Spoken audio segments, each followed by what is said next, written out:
Ihr sollt jetzt laufen. Mal schauen. Hallo, hallo zusammen. Schön, dass ihr da sind. Falls überhaupt jemand da ist. Aus irgendeinem Grund läuft es auf dem Handy gerade nicht. Was soll das? Jetzt, perfekt. Gut. Hallo zusammen. Schön, wie gesagt, schön, dass ihr da sind.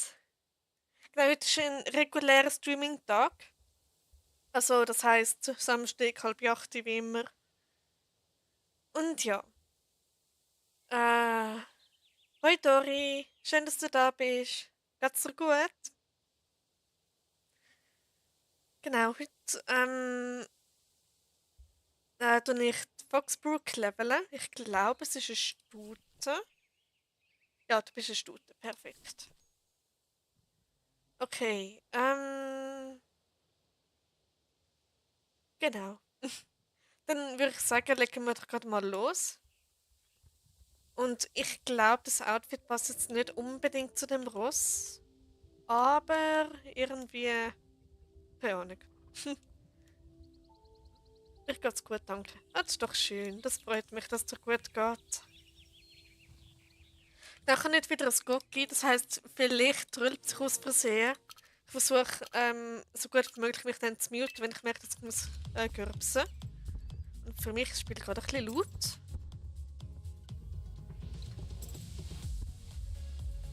Genau. Ich habe jetzt zwei gleichzeitige Zuschauer, aber ich glaube, dass einer davon bin ich, weil ich das Handy offen habe. Also, das Stream auf dem Handy offen habe, meine ich. Zum schauen, ob da alles läuft und so. Und scheint alles gut zu sein. Bis jetzt da.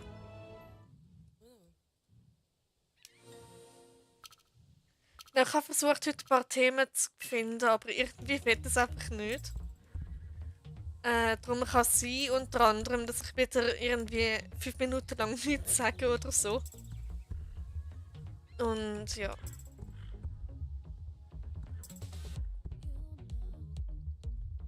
Ich bin jetzt 6 Stunden online gewesen, bin jetzt mit dem anderen Account auf Stufe 26 beim Trailblazer und noch aufholen. Boah, Stufe 26 mit dem anderen Account. Das ist stark. 6 Stunden. Okay, habe ich glaube es auch schon geschafft.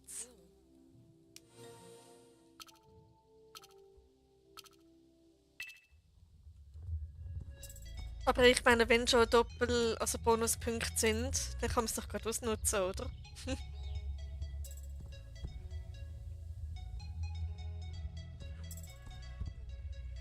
Okay.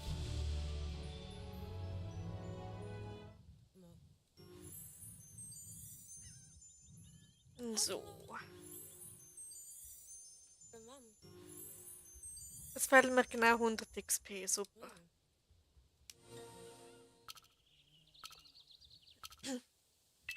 Ist einfach bei mir beim Handy genau 5 Sekunden Verzögerung hat etwa. Das ist voll lustig. Ich hätte gedacht, die Verzögerung sei viel mehr und nicht nur 5 Sekunden. Genau. Ich werde ganz über das Thema reden, aber ich weiß nicht, ob das zu privat ist. Oder ob ich das kann sagen.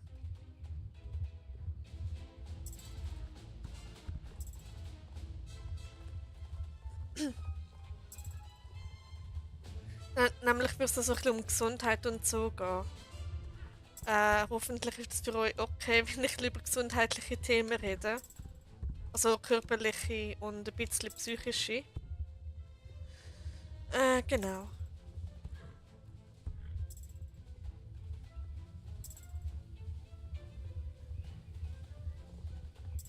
Ich bin gespannt, wie sich das Stream heute entwickelt. Also ob da noch mehr Leute vorbeischauen oder ob es so bleibt wie jetzt. Das kann alles möglich sein.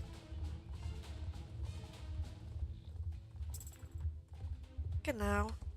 Hauptsache, ich sehe jetzt das Spiel irgendwie viermal. Also 4 Vorschauen. Also 3 Vorschauen plus einmal das Spiel selber. Es ist so verrückt.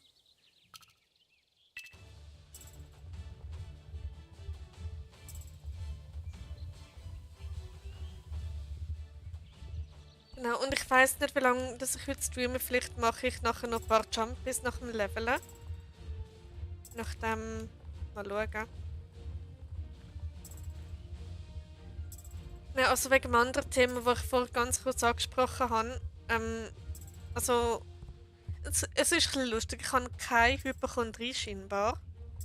Aber also ich habe mich das selbst mal diagnostiziert, bis ich mal meine Psychiaterin darauf angesprochen habe. Und dann sind wir Kriterien durchgegangen und schon das erste Kriterium habe ich nicht erfüllt.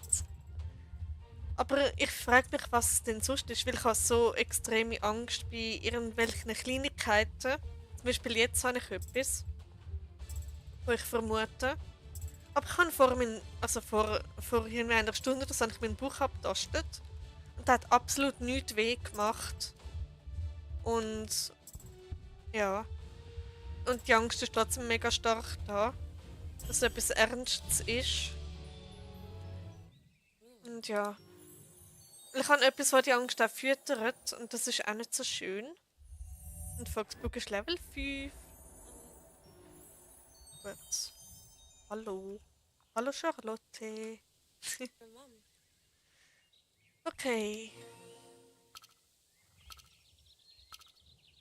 Ich habe eigentlich so alle halb Jahr oder so, oder ein bisschen weniger, ein bisschen mehr, je nachdem.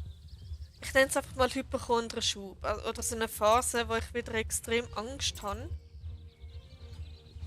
Dass ich etwas Ernstes habe.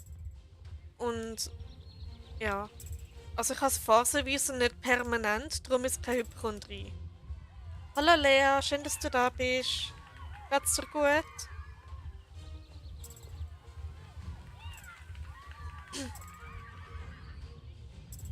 Genau. So.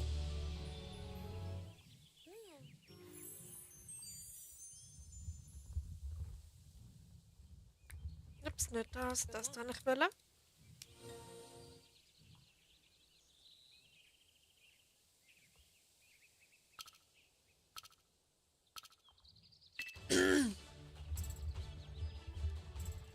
Genau. Na gut, und du? Mir geht's mehr oder weniger auch gut. Also körperlich hoffentlich gut und psychisch, naja, könnte besser sein. Genau, aber ich hoffe, ich kann mich jetzt ein bisschen ablenken mit dem Stream. Funktioniert gut, wenn wir darüber reden natürlich. Kann man sich gut ablenken. Ironie-Modus an. Genau.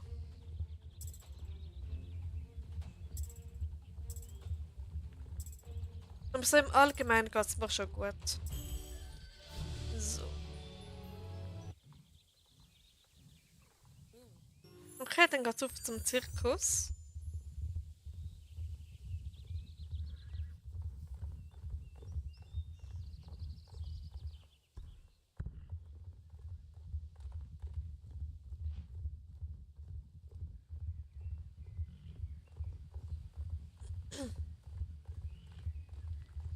Okay.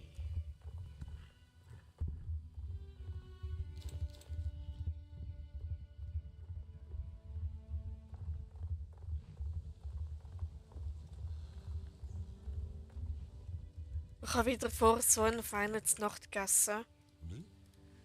Es war so fein gewesen. Caroline, was? Roundhammer, okay. Ich hatte Tennis und Volleyball. Du spielst Volleyball? Cool. Und Tennis auch noch gerade. Du bist ja mega sportlich unterwegs.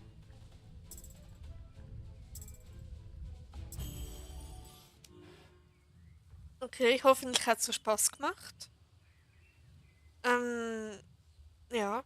Also ich bin jetzt gar nicht sportlich. So.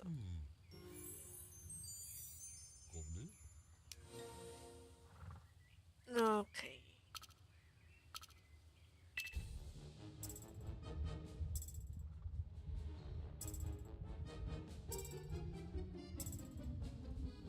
Also Volleyball hat mich auch mal mega stark interessiert. Und Ja, ich wollte dann unbedingt in so einen Club rein, so einen Volleyballclub, aber meine Sozialphobie, oder was auch immer das war, hat es nicht zugelassen.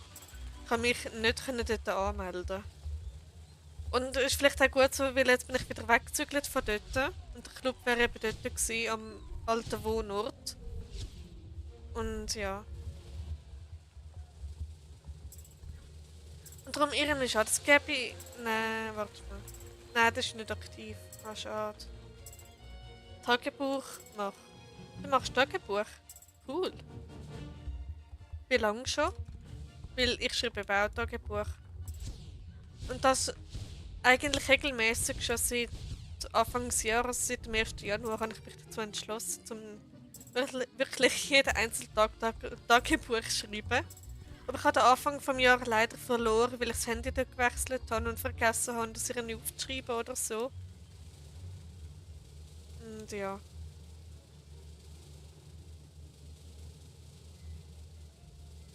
Eins. Okay.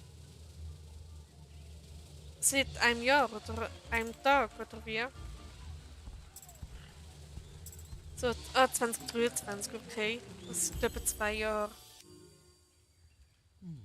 Ich habe früher auch öfter Tagebuch geschrieben, aber irgendwie dann mega, mega lang nicht mehr oder nur noch sehr, sehr, sehr selten. Also wirklich einmal pro Jahr oder so.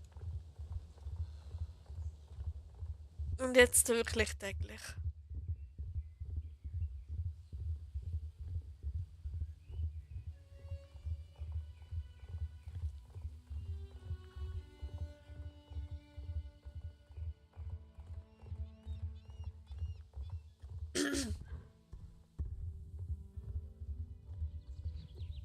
Also jetzt geht es nach Fort Pinta.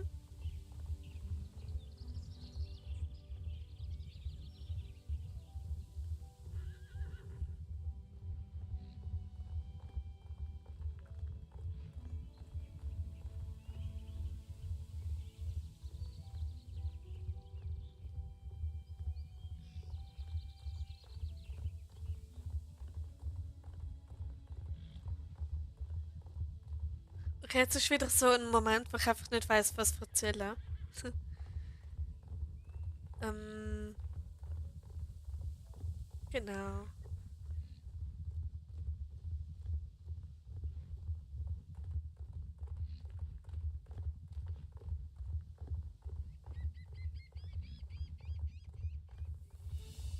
Was haben wir jetzt so Schönes gemacht?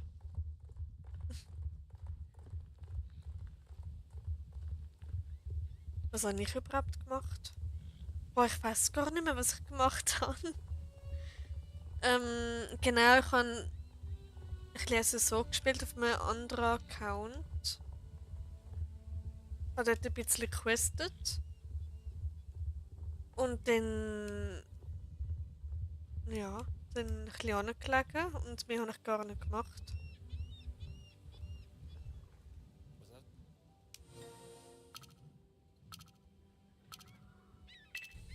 Ach, das noch Flugs gezeichnet. Wie meinst du das? Macht das noch Flugs gezeichnet? Wie meinst du das, Lea?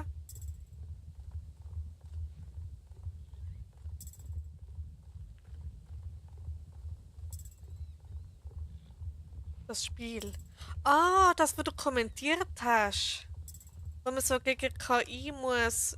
Also, wo KI muss Zeichnungen erraten. Meinst du das?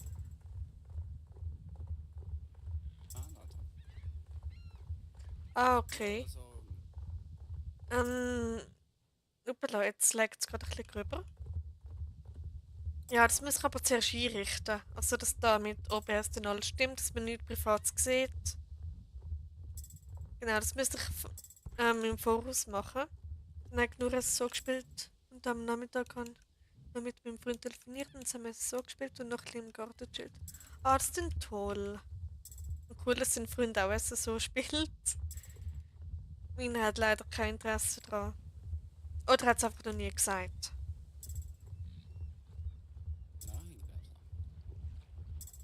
Ja. Und im Garten chillen ist auch ganz toll. Kann man immer machen, wenn schön Wetter ist. Muss essen. Alles klar, Lea. Guten Appetit.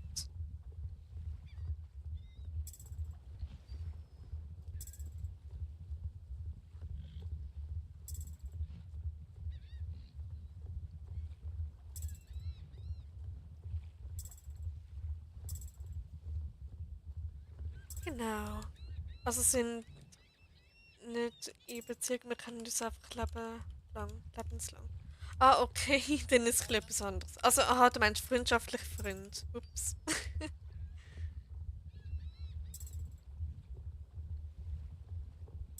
Das ist auch schön, so eine lebenslange Freundschaft. Und ich leider nicht.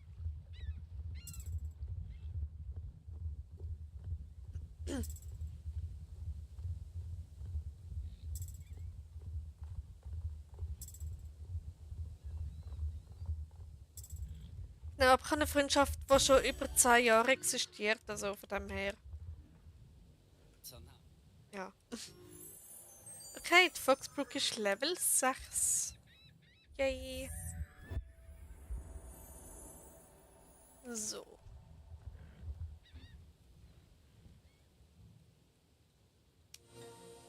Es sind jetzt dann bald 20 Jahre. Muss nur noch ich 20 werden. Okay. Boah, 20 Jahre ist krass. 20 Jahre Freundschaft.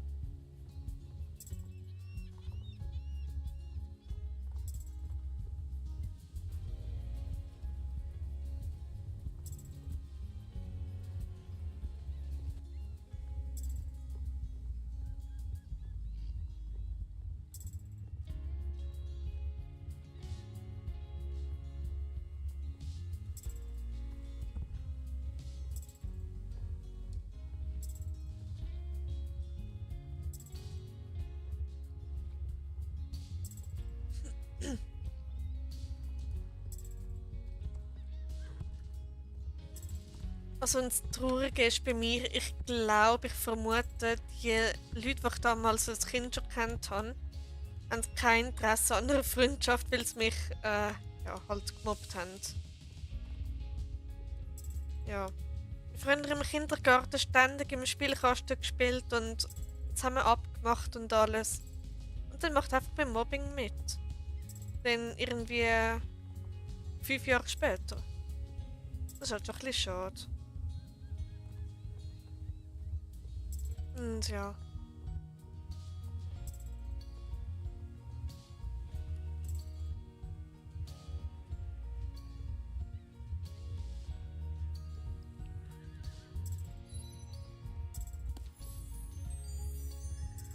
Okay.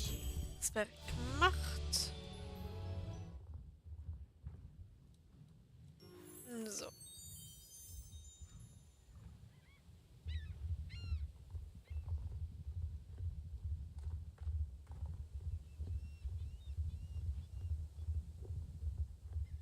Hat es da irgendetwas zu mir sammeln? Ja, perfekt. Gerade 2 Jute. Yay.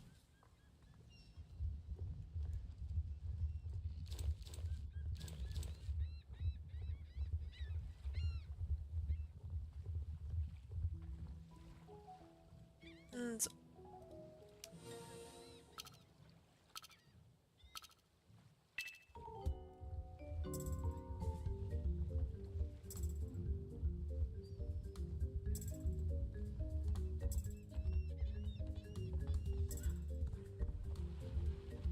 Genau. Aber ich habe gemerkt, dass ein Tag Erholung leider nicht langt. Also, ich habe ja vorgestern auch gestreamt. Und gestern habe ich versucht, den Tag so ein bisschen für mich zu machen, ein bisschen erholen und so. Ich bin die ganze Zeit einfach nur rumgelegen, habe YouTube geschaut und habe so allgemein so ein bisschen, kann man dem sagen, reizarme Umgebung geschaffen. Und ja.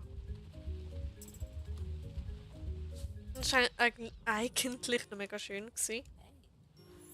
Bei mir habe ich dann nicht gemacht. Ich bin null produktiv gewesen.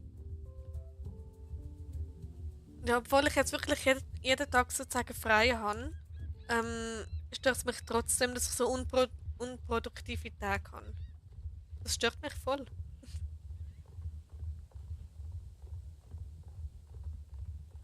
Genau.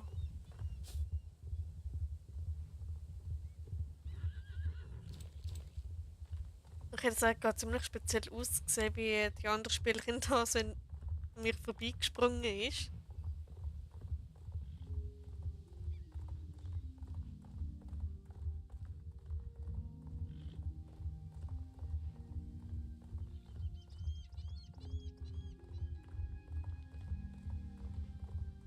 Genau.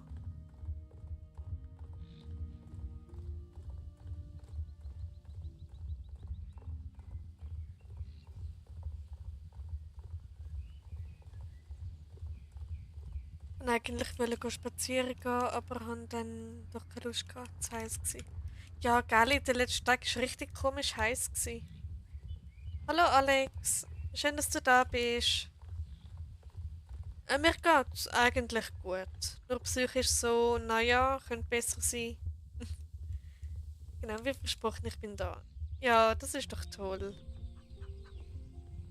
Aber gell, du musst nicht zuschauen. So. Aber ich freue mich, dass du schnell trotzdem vorbeischaust, obwohl du jetzt eigentlich im Urlaub bist.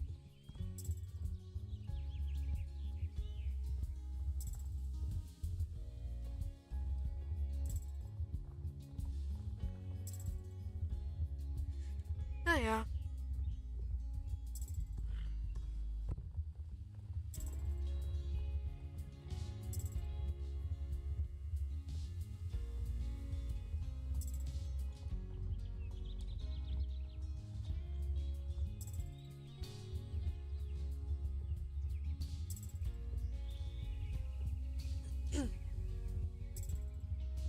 Es ist ab und zu einfach so doof, ich einfach nicht weiß, was reden. Ja.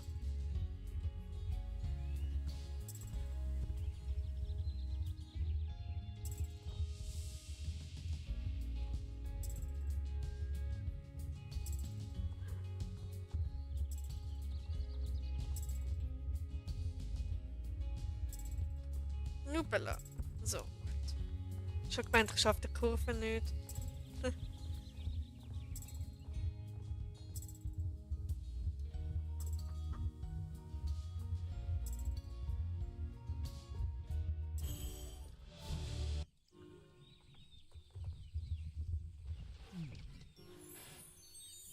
Okay, dann ab zu der Kuppel dahinter.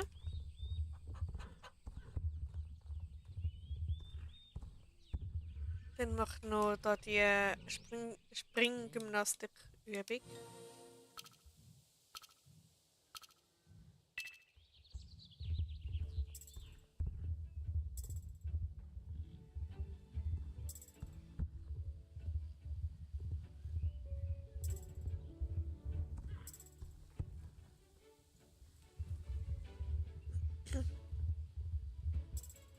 Okay, ich muss einfach mal lernen, meine Gedanken auszusprechen. Oder die meisten zumindest. Weil dann hätte ich so viel mehr Themen. Weil ich denke so viel. Aber erzähl halt einfach nicht davon.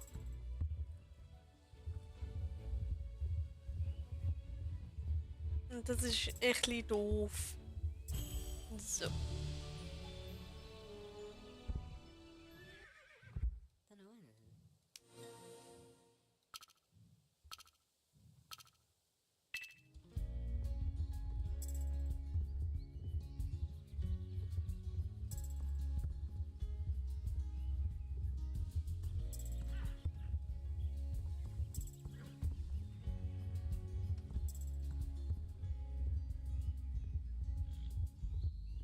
Vor allem, ich bin so kurz vor Level 24. Ich würde es so gerne erreichen. Hallöchen, wie geht's dir? Hallo Cookie. Mir geht's mehr oder weniger gut. Also psychisch jetzt könnte besser sein, aber so ist eigentlich gut. Und dir?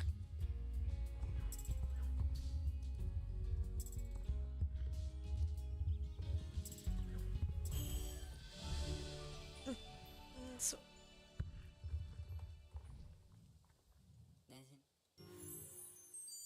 Mir geht's ganz gut. Ah, das ist doch mega schön, wenn es dir so gut geht.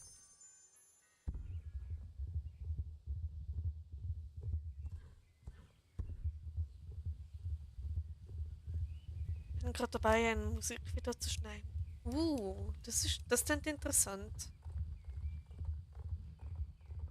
Ich hätte eine Videoidee, aber ich glaube, das meiste hast du schon bei dem Top 10 Lieblingsrösser erwähnt. Lieblingsrasse, oder? Also mit Videoidee immer ruhig raus, ich bin froh drum. Genau, ich kann mich nämlich nicht genau daran erinnern, was ich in meinem Top 10 Lieblingsrösser gesagt habe. Ja.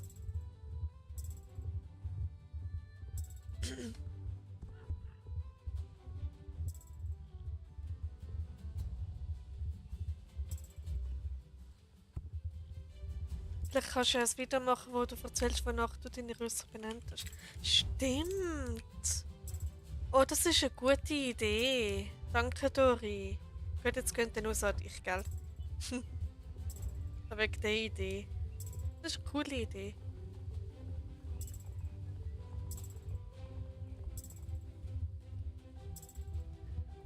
Also wirklich so detailliert erzählen, wieso das die Rösser so heissen. Bei einigen, ich glaube zumindest beim Crimson habe ich es gesagt, wieso das so heisst. Aber beim Magma Nugget habe ich es nur angedeutet, aber könnt ihr mal im Detail erzählen. Ist mir heute eingefallen, wo meine Rösser erzählt haben und habe mal nicht mehr angeschaut. Okay, aber coole Idee.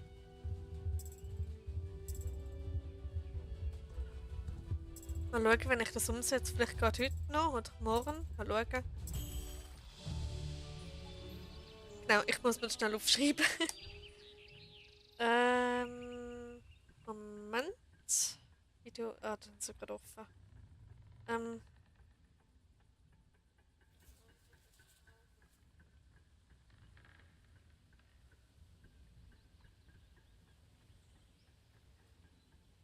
Perfekt. Gut. Damit ich es eben nicht vergesse, weil der Stream ist vielleicht noch lang und da vergisst man dann schnell etwas, was am Anfang oder so passiert ist. Okay, die Foxbrook ist schon Level 7. Jetzt ist die Frage, soll ich das mit dem Namen bei allen Rössern machen? Also meine 460 irgendetwas? Oder nur bei irgendwie Top 10 oder so? Oder irgendwie so etwas? Oder Top 15? Je nachdem, wie viel das ich finde. Wo eine tolle Erklärung gibt. Also wenn es nach mir geht, ich würde es mit allen machen. Aber das ist schon ein bisschen too much. Die Videos würden dann 10 Stunden gehen. Ei, ei. Okay, da ist gerade ein Club. Dark Roses Students. Cool. So, gut.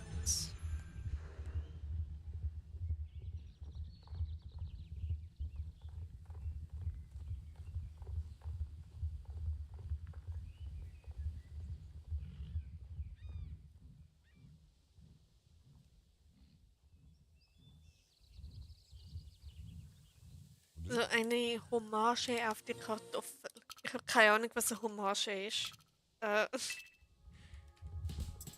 genau.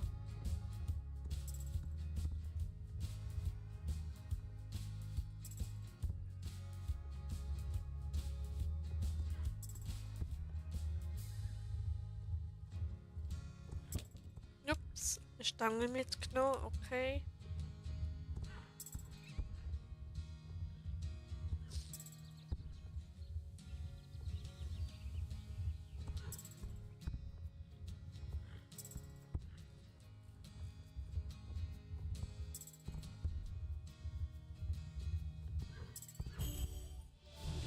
Ich hoffe, mit der Lautstärke passt alles, weil ich habe die Lautstärke vom Spiel ein bisschen abgedrüllt. Weil, ja, es war irgendwie schon ein bisschen laut gewesen.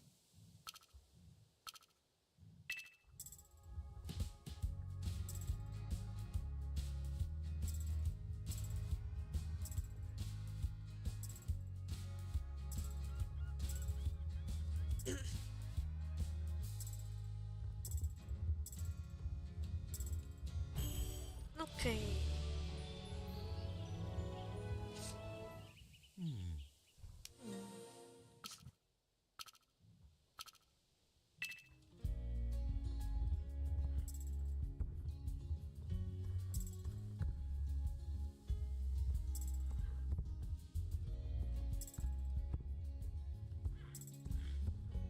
Genau. Ähm, sonst von deiner ersten 15 Rösser, wenn... Moment. Sonst von deinen ersten 15 Rösser, wenn es lang ist, machst du sonst weniger oder einen zweiten Part. Stimmt. Ich könnte einfach mal schauen, bei welchen Rösser das einen Hintergrund hat beim Namen. Die nehme ich dann raus und je nach Anzahl Part gibt es ein Part 1 und Part 2. Genau. Das ist eine mega tolle Idee. Also jetzt als Beispiel Foxbrook hat jetzt keinen speziellen Hintergrund, einfach nur weil sie mich an Fuchs erinnert. Von der Farbe her und weil Foxbrook eigentlich noch cool tönt, heisst sie halt so. Genau. Mm.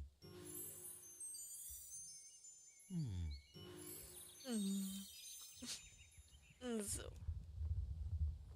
Dann ab zum Landgut.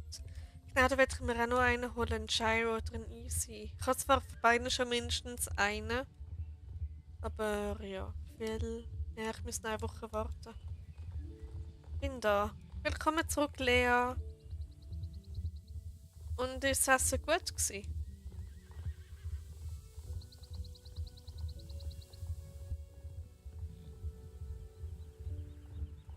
So. Dann einmal das da. Was?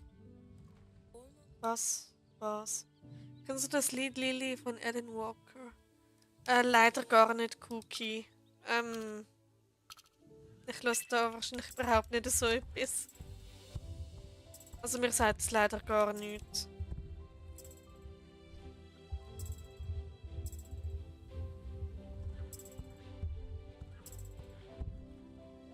Ich kann... Okay. Ah, du kennst das, oder? Ist ab und zu ein bisschen schwierig zum herauszufinden, was du meinst. Ja. Cookie, was machst du? Zudem mache ich nämlich ein Musikvideo. Okay. Ja, das Lied kenne ich wie gesagt überhaupt nicht.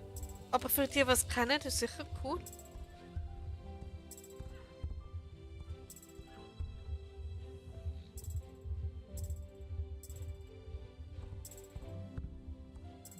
Sag mir schon Foxbrook.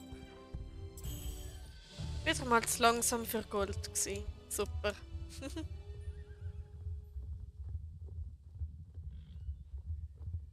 So, einmal das Rennen abgehen und dann geht es zu den anderen 3 Rennen.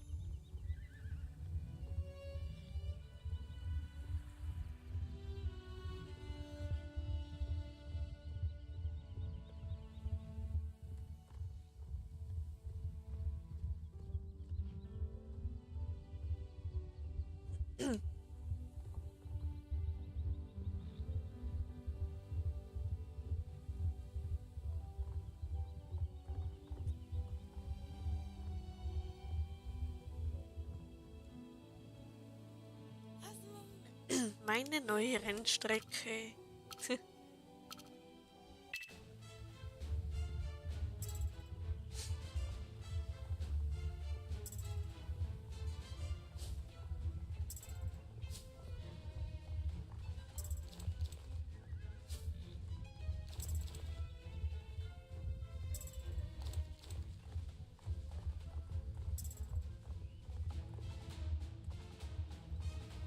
Mach mein Tagebuch.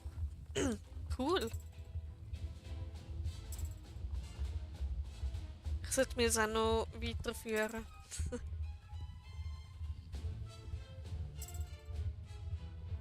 Ich habe den gestrigen Tag ganz vergessen zu eintragen. Ja.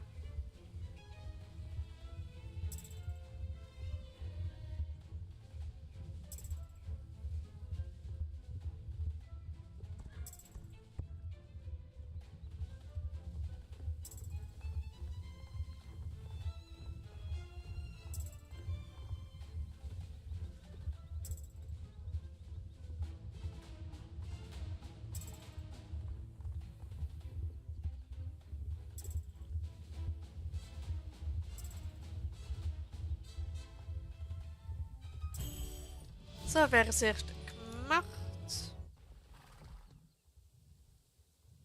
Acrylic Markers. Mom. Okay, ich habe keine Ahnung, was das ist.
Ja, ja. So ist das. Und wenn es nicht so wäre, dann wäre es nicht so. Oder wie geht der Spruch schon weiter?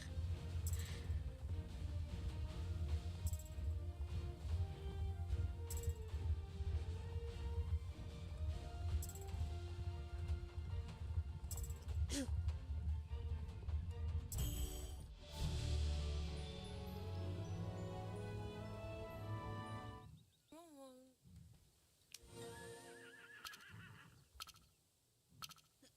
Ich bin von Korea. Okay, cool.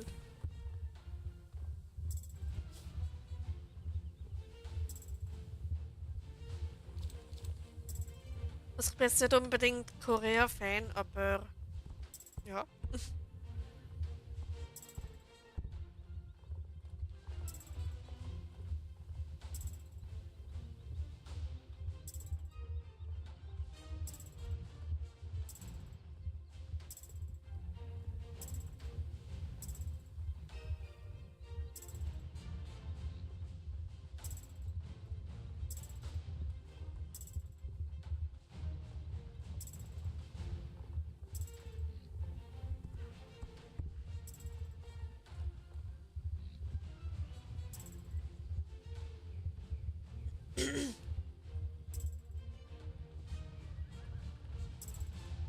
Genau. Immer wenn man nicht weiß, was reden, sagt man genau. Oder ja, ja. So ist es.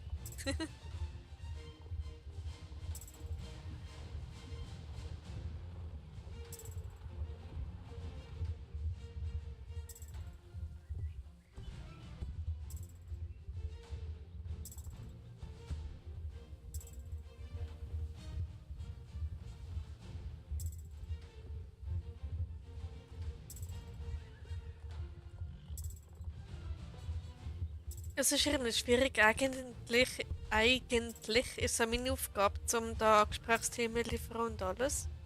Oder auch das typische also. Ja, zum Beispiel.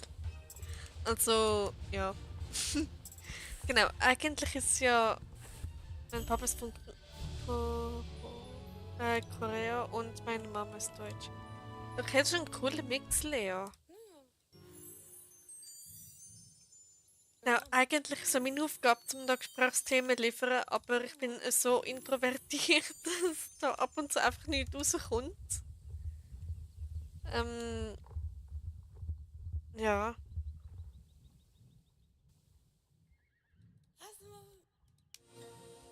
Tut mir leid, mein Internet sagt gerade nein hier. Oh nein, Alex. Das ist echt nervig. Aber jetzt tut's wieder, oder?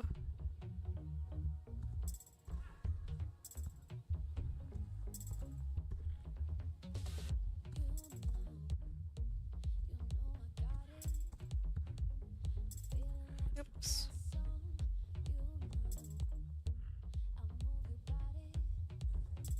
Ich muss ins Bett.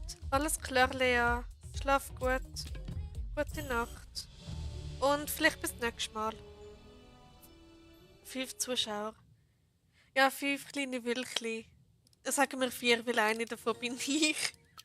Oh, das ist so traurig. gleich fertig, nur noch schreiben. Och, ich will nicht mehr. Dann Cookie, mach eine Pause. Das hilft bestimmt. Wenn du merkst, dass du nicht mehr magst, einfach Pause machen. Schmeiß das gleich über den Haufen und mach es nie fertig. Nein, Cookie. Einfach Pause machen und dann mal schauen, ob es besser wird. Und wenn nicht, dann vielleicht mal ein bisschen Ruhe lassen.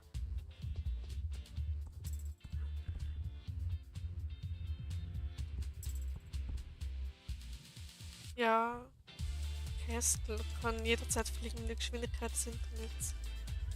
Okay, also kann die sich immer ändern. Hab gerade schon eine Stunde Pause gemacht. Oh, okay. Dann würde ich vielleicht morgen weitermachen. Mach erst seit 5 Minuten weiter. Okay, dann vielleicht eine längere Pause, vielleicht so wirklich ein paar Stunden oder einen Tag. Und dann einfach merken, ja, jetzt bin ich wieder kreativ, jetzt kann ich es wieder machen.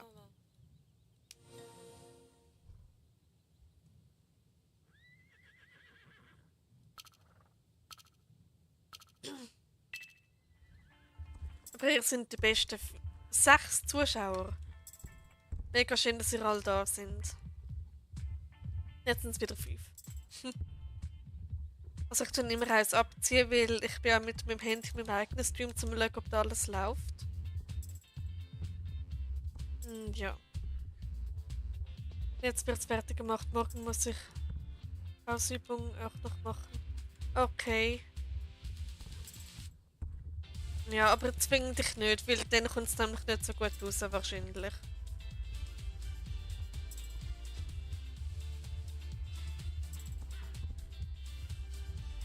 Stein ist auch so eine Sache sehr zeitintensiv. Ja, vor allem wenn man ein langes Video hat, wo man schneiden muss und dann sich da durcharbeiten kann, schon ziemlich nervenzehrend. Wie sagt man? Ja, nervenzehrend oder so etwas. So, aber ich mache zum Glück meistens durch kurze Videos und da gibt es nicht so viel zum Schneiden. Und ja. Irgendwie will ich es fertig kriegen, irgendwie aber nicht. Denn ich will es fertig machen, Cookie. Wenn doch irgendwie die Lust da ist, zum es fertig machen, dann das am besten gerade ausnutzen. Und sonst, ja, sonst gescheiter sein lassen. Ich meine, ich habe auch schon irgendwie 2 Stunden lang ein Video aufgenommen und habe ihn dann am Ende doch gelöscht.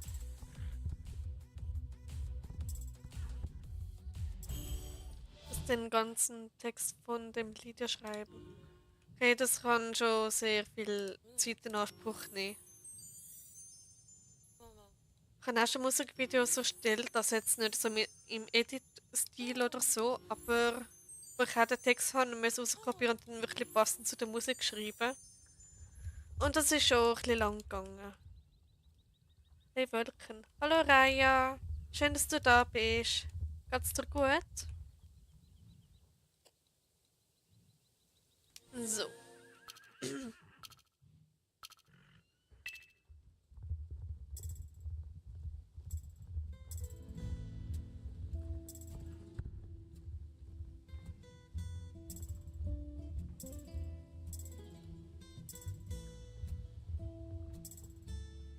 So.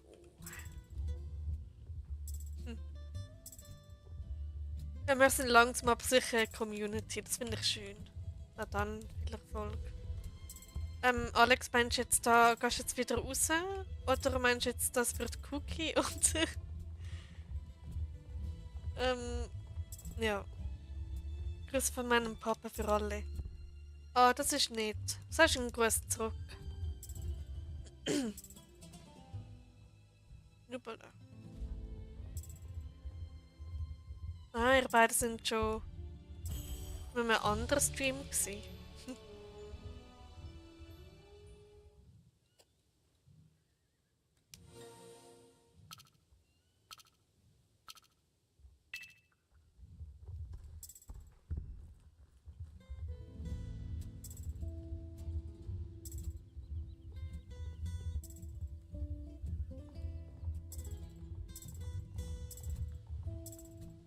So, Nubela.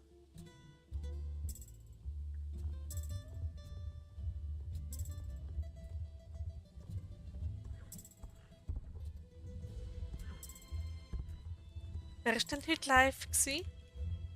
Ich habe das voll nicht auf dem Schirm bei anderen.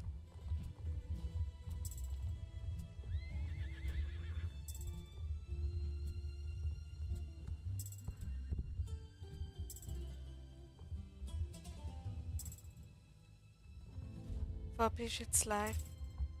Okay, aber wahrscheinlich auf Server 3 oder 4 oder so. Of course bin ich überall, habe ich nichts Besseres zu tun. Oh. Cookie, nicht Schule, für die Schule lernen oder so. Lieber da in Streams rumhängen. Der Foxbook ist Level 8.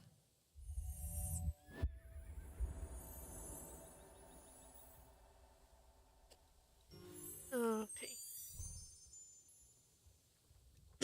Den ins Garten rennen.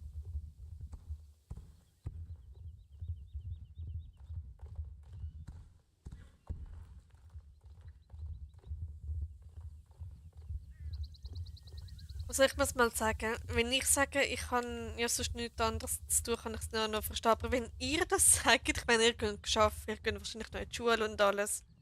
Ihr habt eine Tagesstruktur und alles, aber ich habe weder noch. Bei mir fliegt gerade eine Riesenmücke durchs Zimmer. Oh nein. Schnell auf die Jagd reihen. Bei mir fängt jetzt die Abend schon im Hotel an. Ah, cool. Wow, wow, wow, wow. Ganz ruhig, Foxbrook. Coole Abendshow. Willst du dich anschauen? Und Stephanie Strong Stream ist auch live. Okay. Das sagt mir jetzt auch gar nichts.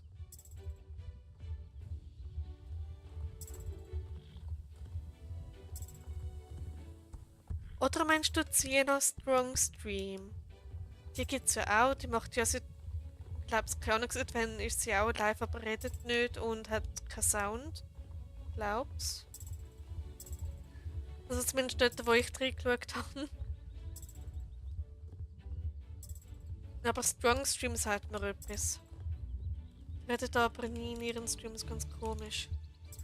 Gut, es gibt eine andere, also so Creatorin, die wegen Sozialphobie nicht redet. Die hat das auch in der Videobeschreibung drin, also in der Streambeschreibung drin. Und da kann ich es verstehen, aber ich meine, keine Ahnung. Ja, Sienna, sorry. Genau.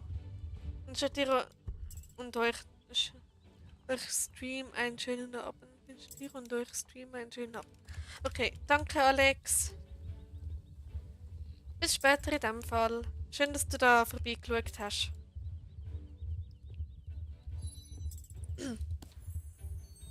Ach so, deswegen. Ich glaube, es ist nicht die. Es ist, glaube ich, so eine andere, die zumindest Musik hat. Und da ist Story. Oi. Seid ihr Ice Cream Mountain? Yep, sind wir. Stephanie war vorher live. Okay, Stephanie kenne ich jetzt gar nicht.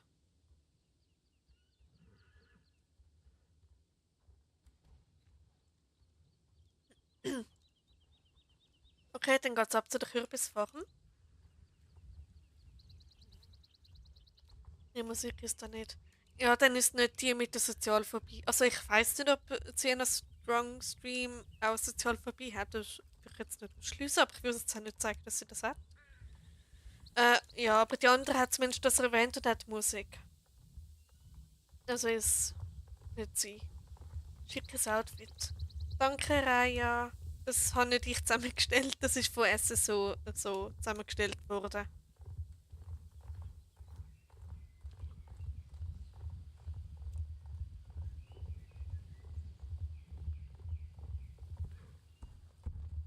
So.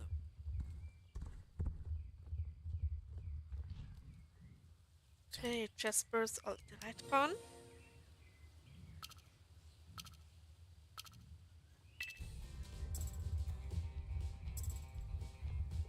Nee, steht nichts davon. In dem Fall ist es nicht die, die ich meine. Ich weiß nicht einmal mehr, wie die heißt. Aber ja.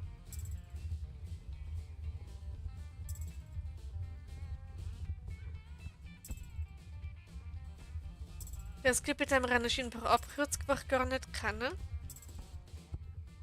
Äh.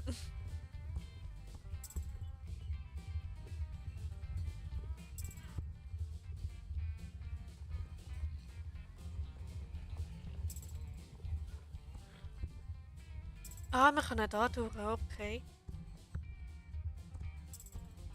So kann man auch durch. Aber ich bleibe lieber bei meinem gewohnten Weg. Also, so wie ich es mir da gewohnt bin.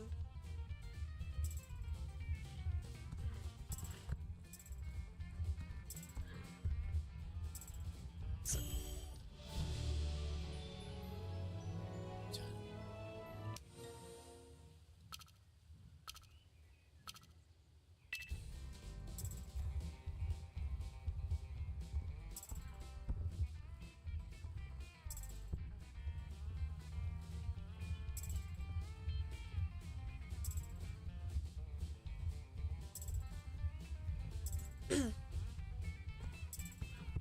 Genau. Also ich muss sagen, ich habe früher bis 2 habe ich immer noch Sozialphobie.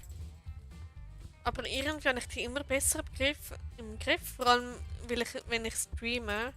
Also vor allem, will ich streame. Da warte. Was ist das gerade für ein random Satz, den ich da gerade rausgehauen habe? Genau. Weil ich streame, habe ich sie noch besser im Griff als sonst. Aber ich führe jetzt trotzdem nicht einfach so spazieren oder so. Aber das Pferd passt dazu. Ah schon?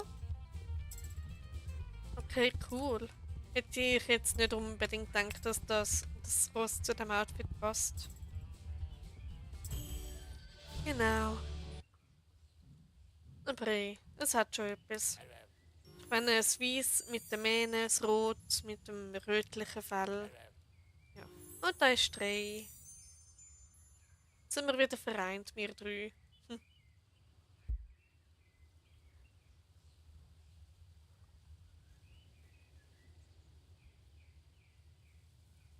Ganzer Club on. Ja, gell. Ist doch auch schön, wenn wir drei da wieder beieinander sind.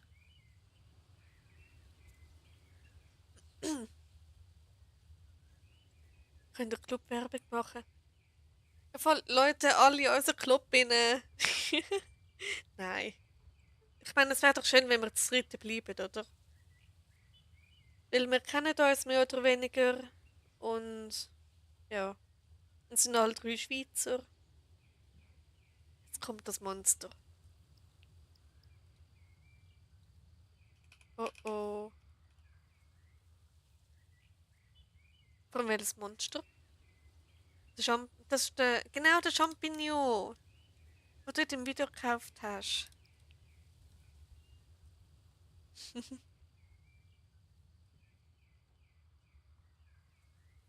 Genau, der Pilz mit dem Sattel. Pilz mit Sattel.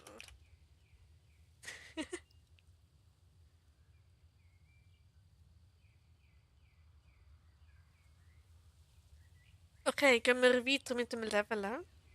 Dann würde ich sagen, ab in Goldblattwald zum Fuchsrennen und dem anderen.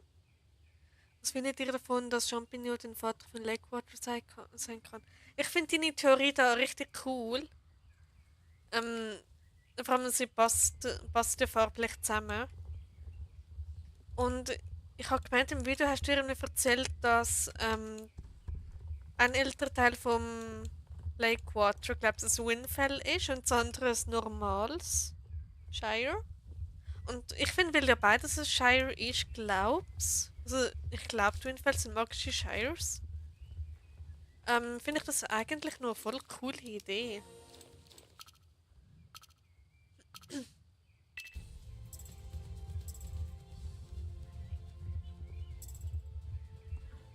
Ja, genau.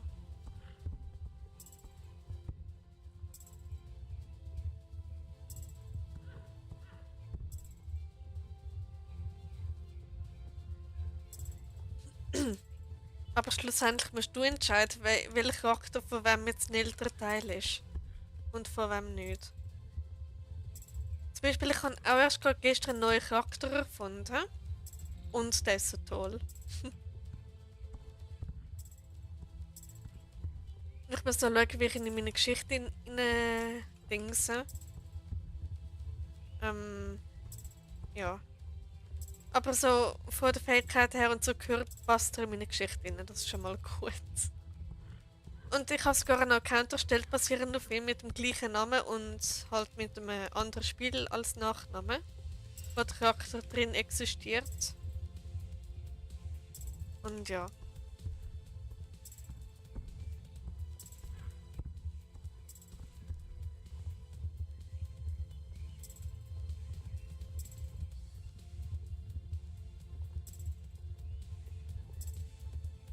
Das ist eine SSO-Geschichte. Also meinst du jetzt deine oder meine? Weil meine spielt eben nicht im SSO-Universum. Meine spielt in einem anderen Spiel. Aber auch in einem Spiel. Also in der Welt von einem Spiel. Irgendwie habe ich jetzt Charakter aus zwei Universen. Also aus zwei verschiedenen Spielen. Und jetzt will ich die irgendwie zusammenbringen. Dass die eben alle zusammen in einem Universum sind. Und nicht so verteilt, weil sonst wäre es ein bisschen schwierig. Weil das eine Spiel spielt im Jahr 2200, keine Ahnung was. Und das andere im Jetzt, also im 2025. Oh mein Gott, ich kann gar nicht überlegen, welches Jahr das wir haben. Ach du. What the fripp?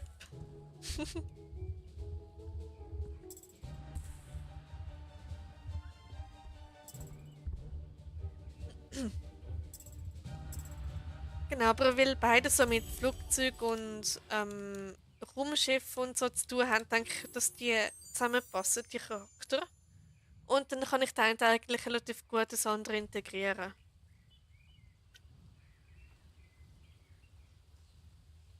Jetzt das mache ich auch schon länger Geschichten zum Mischen. Ja, also bei mir ist eigentlich mehr eher so, bis jetzt sind wir eine bestimmte Welt gewesen. Zum Beispiel, meine allererste Geschichte hat in Minecraft gespielt. Meine jetzige spielt in GTA. Und der andere Charakter kommt von Starfield. Das sind zwei Spiele, zwei komplett verschiedene. Aber die Charakter sozusagen haben doch ein paar Gemeinsamkeiten.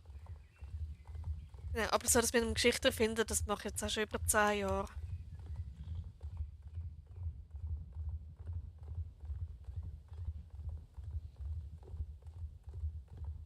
Genau, und KI hat einen mega tollen Nachnamen für den Charakter rausgespuckt. Ich möchte ihn gerade haben müssen nehmen. Groß beim Moorland Jumpy. Alles klar, Dori. Viel Spaß. GW, VS und schnelle Huf.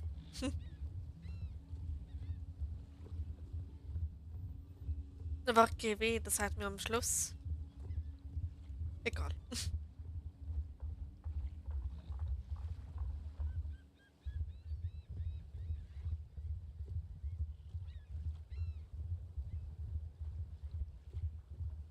Oder habe ich VG gesagt? Boah, ich weiß gar nicht mehr. Das kurze Gedächtnis ist so schrecklich. Ich habe vor, an Halloween Highcocks Hintergrundgeschichte zu erzählen. Okay, das wäre eine gute Idee. Also, ja.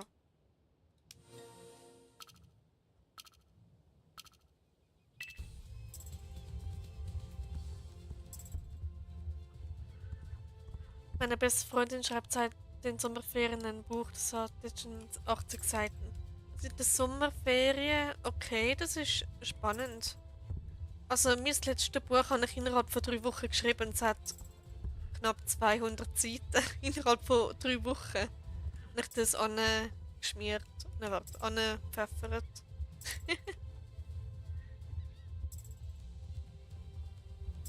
Genau, also wenn ich wirklich im Flow bin beim Schreiben, dann geht es 2, 3 Wochen und ich habe ein komplettes Buch.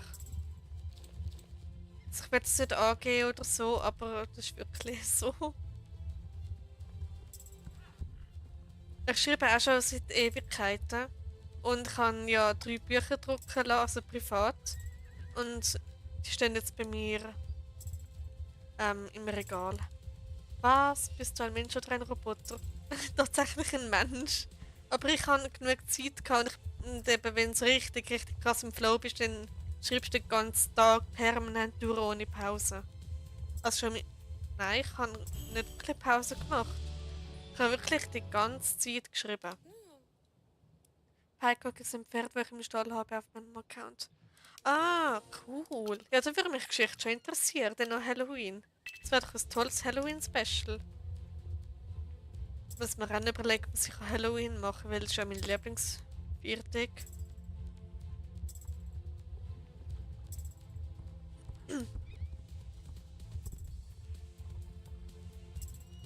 Nein, genau, könnt ihr wieder mal schreiben. Oh, das wäre toll. Dann kann ich den neuen Charakter hinzufügen. Obwohl es hat erst gerade am Ende vom letzten Buch hat es schon wieder einen neuen Charakter gegeben, den will ich wieder entfernen.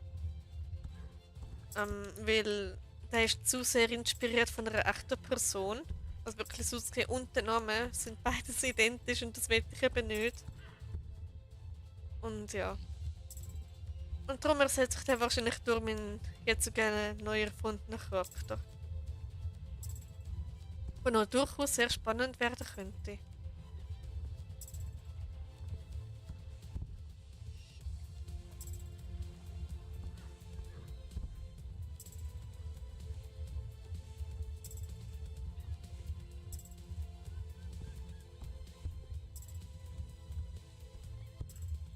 So, die das da.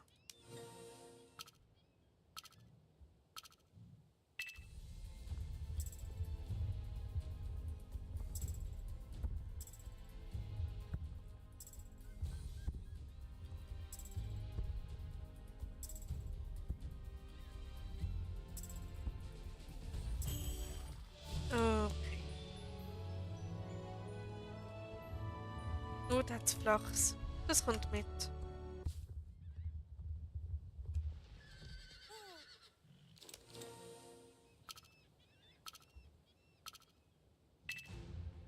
Was ich auch toll finde, ich versuche immer mehr ich selber zu sein, also so wie ich wirklich bin.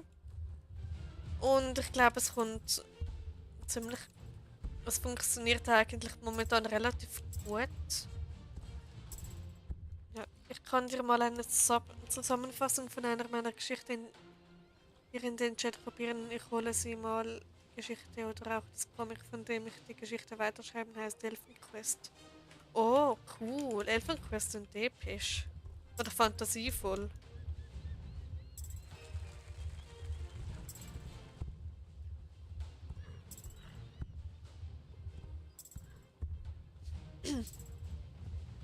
Genau.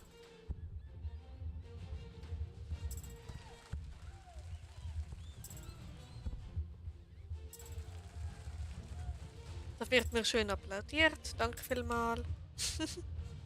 Oh je. Danke, danke.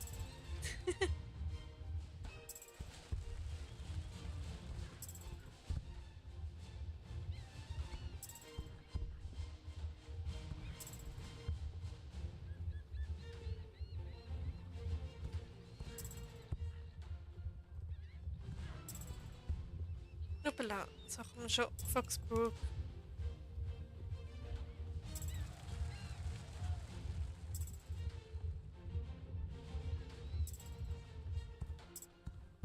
Also ich schreibe es jetzt mal in den Chat. Als wenn es nicht zu viel ist, gell? Und ja.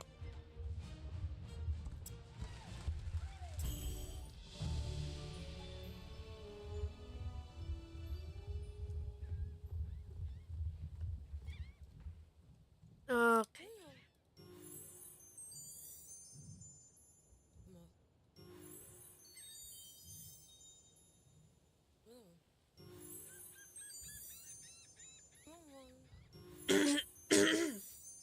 Gut, dann geht es wieder zu der Rennstrecke.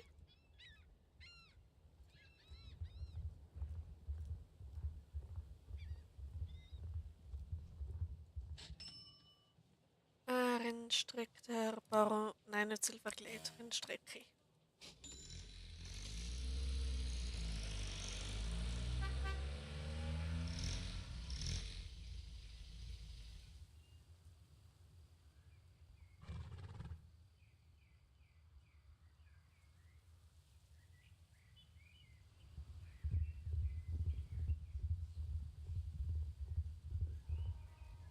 So. Einmal das da. Also ich hätte nicht gedacht, dass ich jetzt wirklich die ganze Zeit etwas zum Reden habe. Hätte ich wirklich echt nicht gedacht. Aber ich finde es cool.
Voilà. Das ist jetzt nicht, uiui, das ist jetzt nicht so schlau gewesen, da zusätzlich zu springen.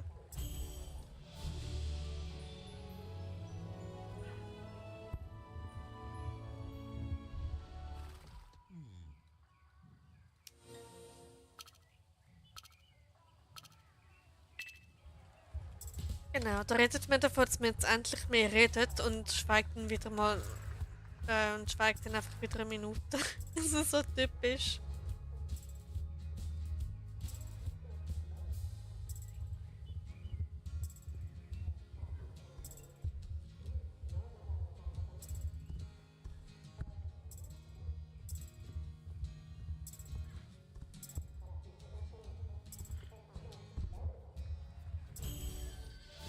So.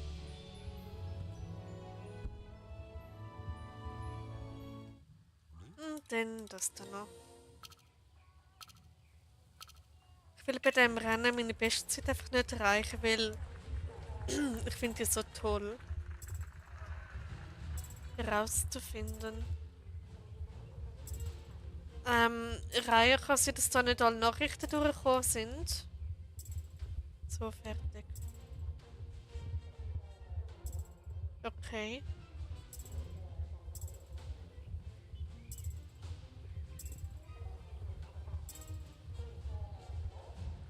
Also, das ist jetzt gar nicht gekommen von einer Zusammenfassung bei mir.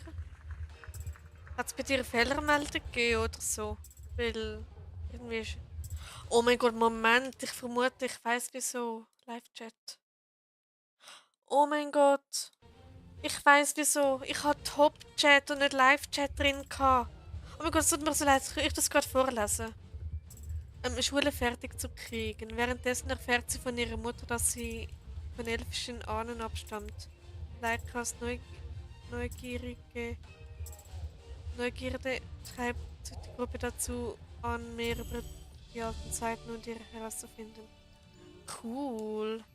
Okay, alle die das jetzt nicht können lesen, wechseln zu oben dran zu statt nicht Top. Moment. Top-Chat, aber gehen zu Live-Chat. Dort steht's. Ich habe es gerade herausgefunden. Bei mir steht das 11 nicht. Genau, also ich habe es gerade gesehen. Ist nicht so ideal als Streamer, als Streamerin ähm, Top-Chat haben. Ich habe alles in den Chat geschrieben. Okay, das ist das Einzige, wo bei mir steht. Ich schreibe es jetzt mal in den Chat, Schule fertig zu kriegen. Das ist das Einzige, wo bei mir durchgekommen ist. Okay, das wäre das klingt ganz auf zum Observatorium. Hat es funktioniert, Cookie? Siehst du die Nachricht von der Reihe jetzt auch? Wenn ja, ist doch gut.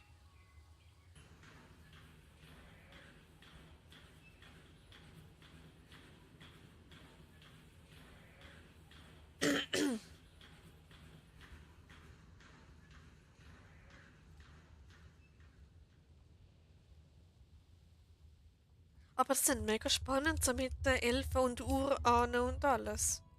Das ist cool. Kann noch gut werden.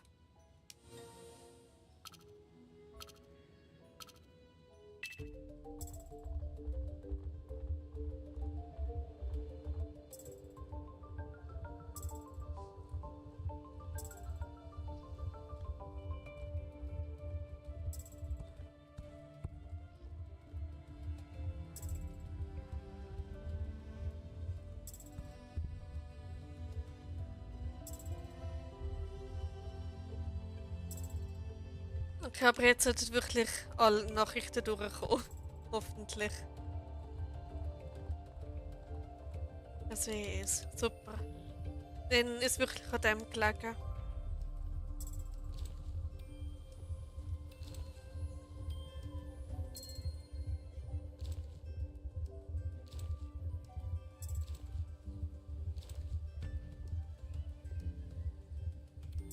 Ups, genau, genau.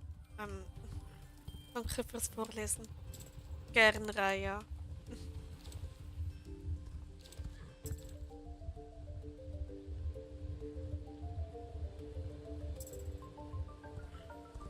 Ups.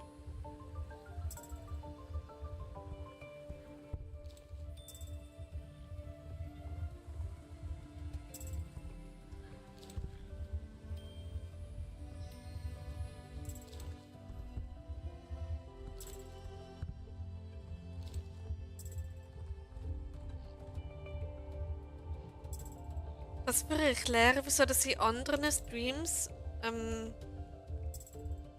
einige Nachrichten von der Dori nicht durchgekommen sind. Ihr ist nämlich genau das Gleiche passiert.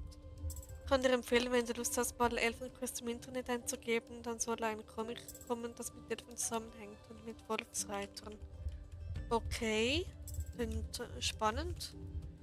Also ich schaue es mir nach dem Stream vielleicht mal an.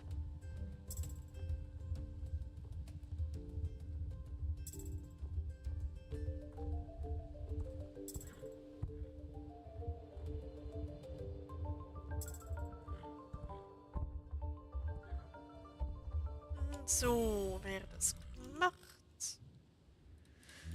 Und jetzt ab zu den Lichtrennen. Freya Deer Forest. Okay, cool. Willkommen im Club.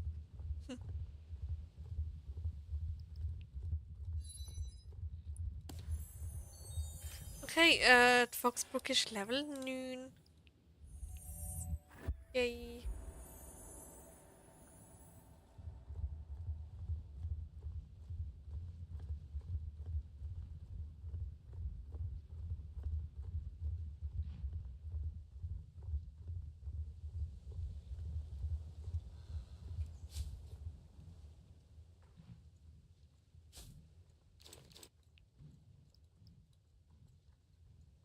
Könnten wir so ein kleines CD machen? Okay, das kann nicht ich bestimmen. Ja, einfach jetzt wirklich alle online sind, das habe ich noch nie gesehen. Wie wir im Club, dass wirklich alle online sind.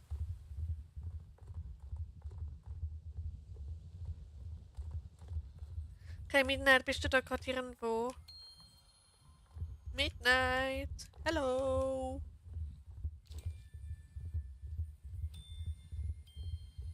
Nein, er ist nicht da. Und vielleicht Aurora? Und sie gerade instant offline. Okay, gut. Da fange ich Tasche vielleicht. Auch nicht.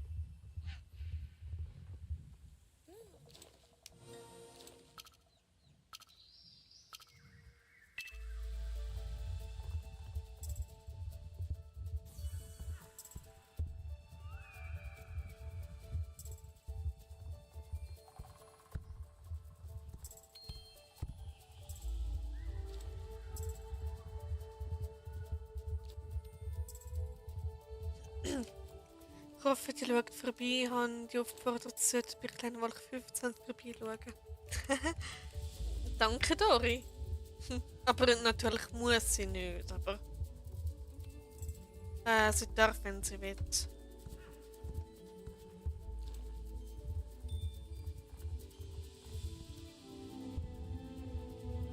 So. Aber ist sie auch Schweizerin, oder? So natürlich nur, wenn sie wollen. Genau. Upala, nein, Foxbrook, bitte. Okay, da ist richtig viel Licht.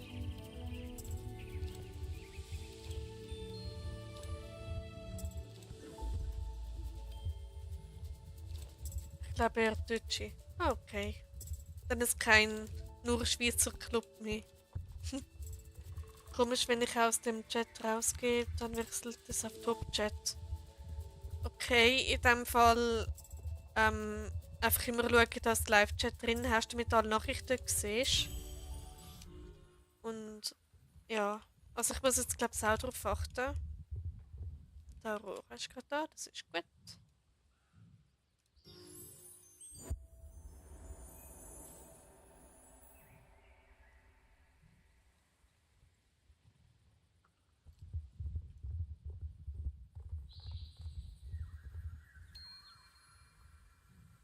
So. Gut, dann ab zum nächsten Licht rennen. Also auf alle Nachrichten. Wie meinst du das jetzt? Also wenn du auf Live-Chat gehst, anstatt auf Top-Chat, dann solltest du wirklich alle Nachrichten können sehen. Aber das haben wir vorher schon gehabt. Ist der Birch? Perfekt. Der Hund steht da gerade.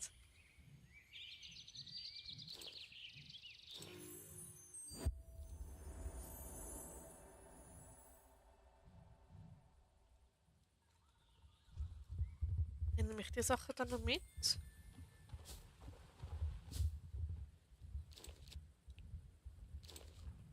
Dann könnten wir machen, momentan können Sie das, wie heißt doch mal der Ju.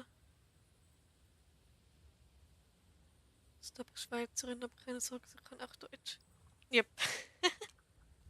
Okay. Gleich fertig. Ah, super cool. Geht dann erst bald hinter dir.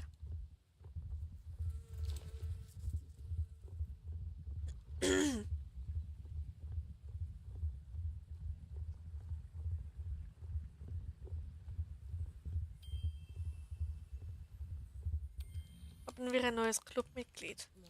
Ja. Wie heißt sie normal?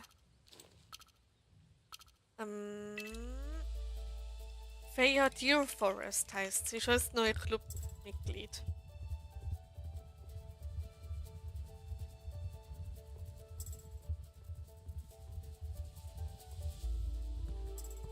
Genau. Uppala. Foxbrook. Böses Ross. Ganz böses. Oh, das ist eine gefangene Tasche, die muss ich nachher noch holen. Wie viel? Ich glaube, ich habe nur noch 5. Egal, ich hole sie trotzdem. Nein, bitte nicht. Gut.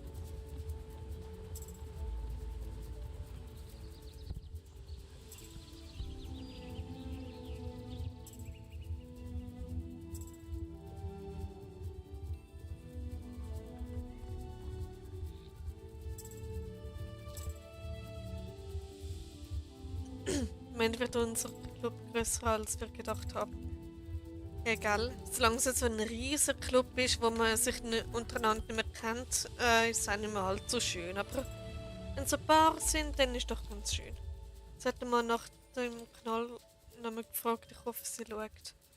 Es ist schon vorgekommen, wo ich anderen gesagt habe, wie ich auf YouTube heiße, darf essen, so dass sie mich dann auf YouTube nicht gefunden haben. Das ist ein bisschen komisch, zum Teil.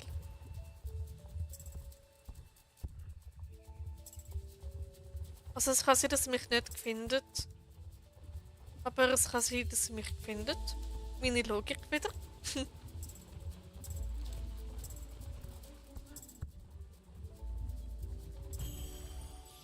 Genau. So, dann gebe ich das Rennen schnell ab.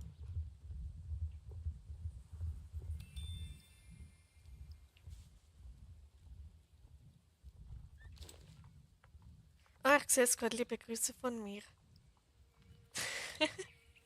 Okay, danke, Feia.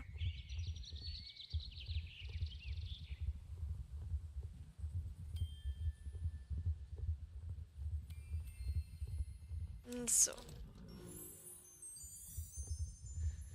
Okay. Dann wie viel Licht habe ich? Ja. Nachricht von Feia DeForest, weil sie gerade nicht angemeldet ist. Kannst du Feia DeForest grüßen? Sie hat da leicht etwas anderes geschrieben. Liebe Grüße von mir, und, aber trotzdem, Grüße gehen aus an die Feier Deer Forest. Ja, freut mich, dass sie dabei ist.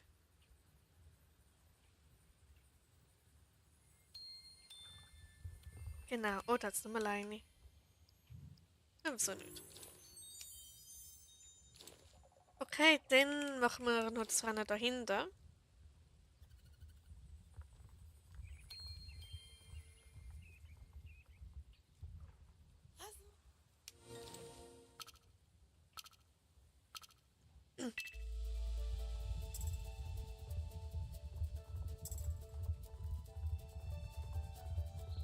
Ach so, ups, Hans, falsch gelesen. Andersrum ein Gruß von der Feier.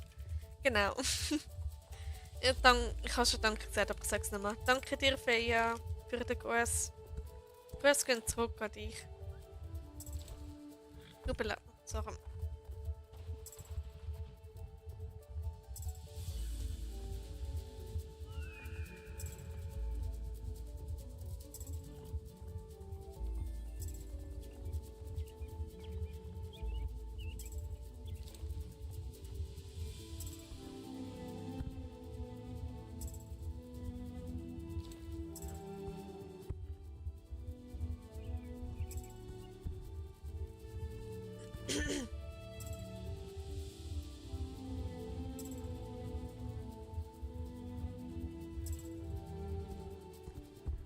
Genau. Über was kann man noch so schön reden? Dass wir jetzt schon zu viert sind in unserem Club, hätte ich auch nicht gedacht.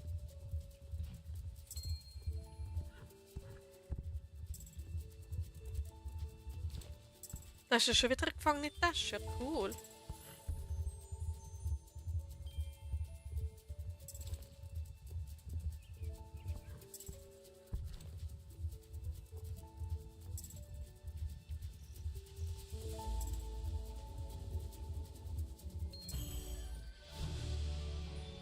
Okay. So. Jetzt geht's ab zum Wildell See.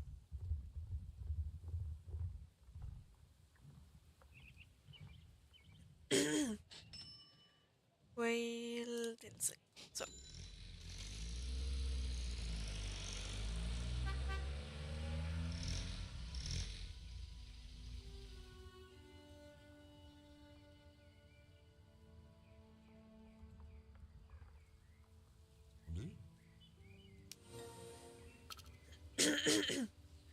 Internet, ich hasse dich. Oh nein, Cookie. So schlechtes Internet.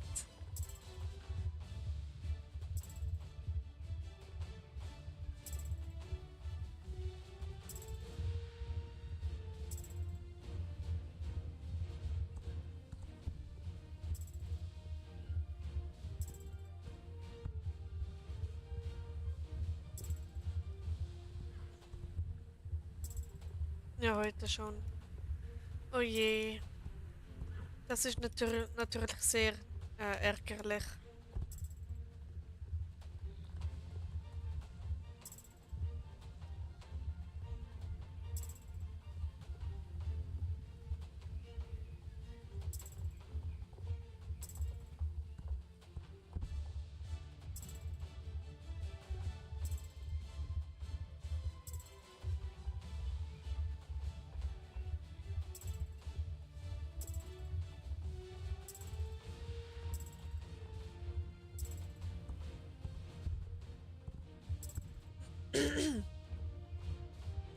Genau.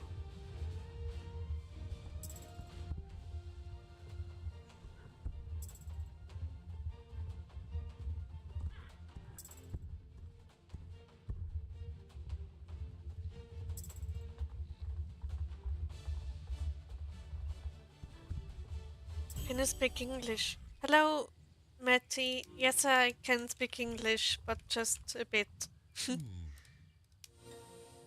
Mach ich zurück. Okay. Ja, so habe ich kurz Englisch geredet, sehr interessant. Jetzt haben wir mal mein schreckliches Englisch gehört.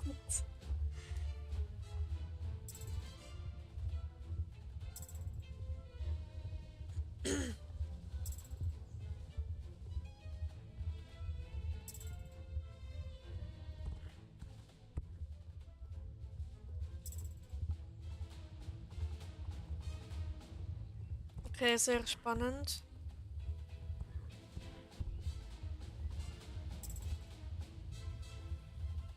Ups.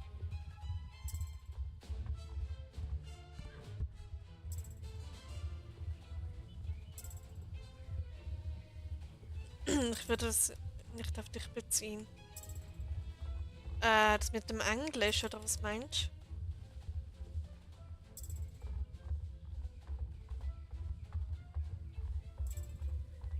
Wer hast du jetzt Englisch schreiben gesehen? Hat niemand, wo jetzt... Da, Matti Kataya, Nachricht zurückgezogen, hat vorher auf Englisch geschrieben. Can you speak English, hat er geschrieben. Dass ihr das nicht seht? Okay. Ja gut, ist halt der Live-Chat und nicht Top-Chat, je nachdem, was ihr gerade drin habt. Ich hoffe, ich habe jetzt nicht Halluzinationen, das wäre jetzt ein bisschen creepy, aber da steht wirklich ganz klar. Ach so, sieht die Nachricht nicht. Ja, die ist ja zurückgezogen worden. Aber ich konnte sie vor kurz können lesen. Das ist ein bisschen creepy, dass ihr das nicht seht.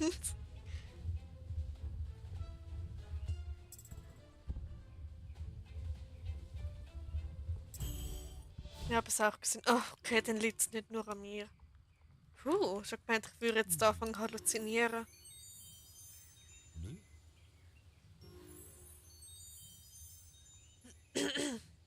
Okay, der Will ist Silber. Wacht, dann gehst du zum Polebending rennen.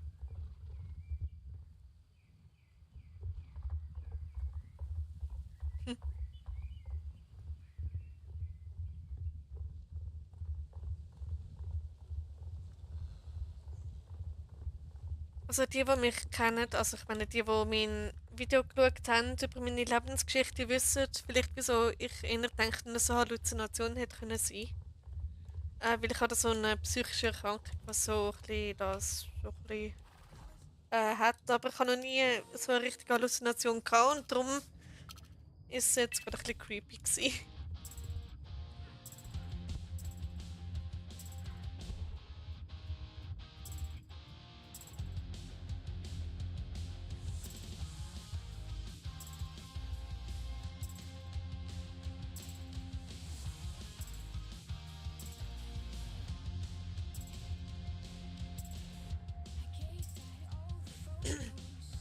Immer wenn du Pool.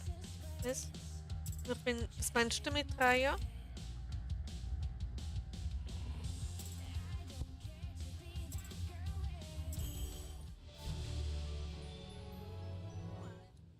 Gut. Ups, Nachricht zu früh abgesehen, zu früh gesendet. Alles gut. Dann kannst du nochmal schnell schreiben.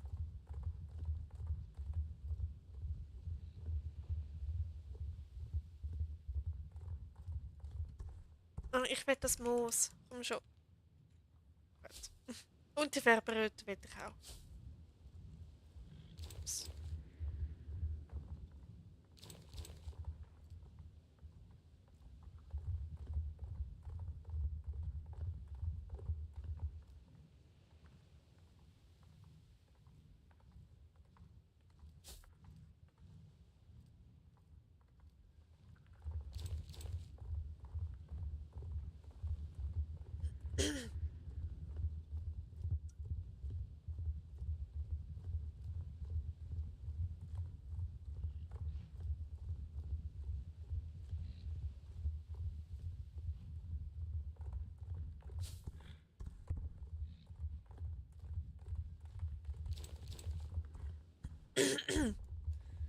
Okay, 4 von 3 ist ja schon da.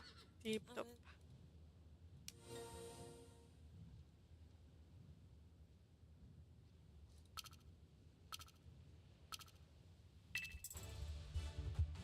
So, let's go Foxbrook. Woohoo!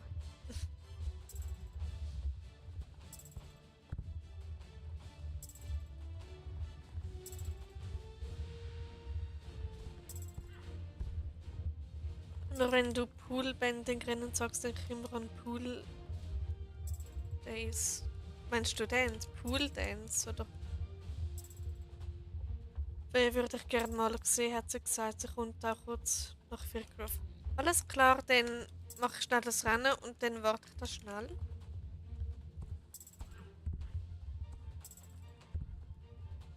Was ist denn Pool Dance? Ah, du meinst das andere. Pole Dance, oder? Das ist ein bisschen etwas anderes.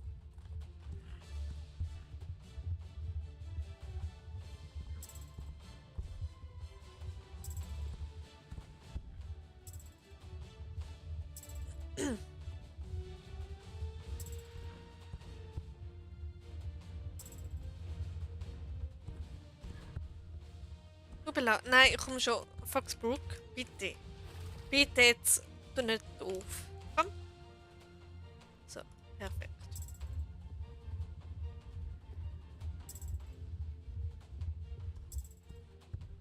Okay, ich bin gerade im Ziel. Mal schauen, ob Feja schon da ist.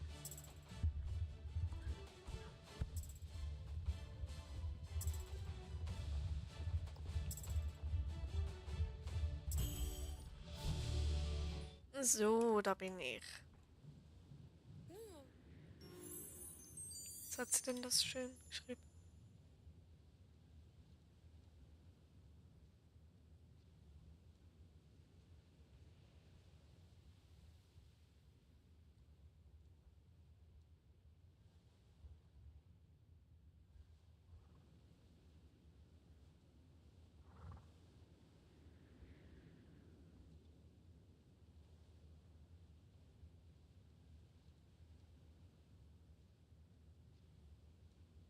Okay.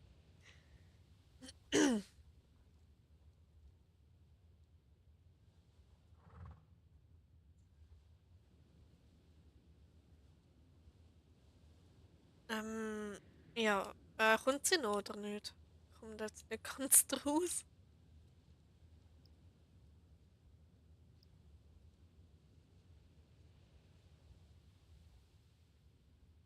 Sag ihr, dass sie schön aussieht. Meine Klamotten sehen aus wie Kraut und Rüben. Okay, danke, Feja. Danke, dass meine Kleider schön aussehen. Also ich habe es nicht selber zusammengestellt, das Outfit, das ist von SSO. Und ja, aber du kannst mir ja gerne so schreiben. Also da im Club. Ich sehe die Nachricht auch. Sie kommt nicht, sie ist mit WH beschäftigt, aber wir sehen sie vielleicht sonst mal in SSO. Ja, bestimmt. Spätestens beim nächsten CT, wenn wir wieder mal ein paar Jumpies reiten.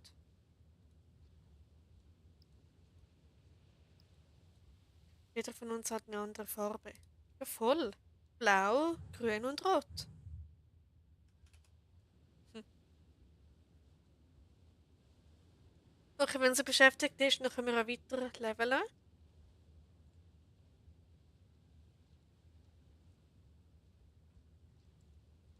Dann macht das einfach rückwärts. Habe noch nie bei einem WH mitgemacht. Ist das nicht Wild Horse? So Rollenspiel mit Wildpferd? Oder ist das etwas anderes?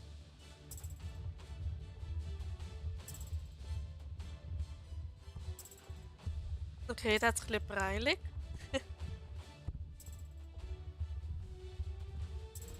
Yep. Okay. Nein, ich habe dort noch nie mitgemacht. Interessiert mich eigentlich nicht wirklich so Rollenspiele in so. Weil ich kenne mich viel zu wenig aus damit. Also mit Realistic Roleplay und so kenne ich mich mit Pferden echt viel zu wenig aus. Sagen wir es so.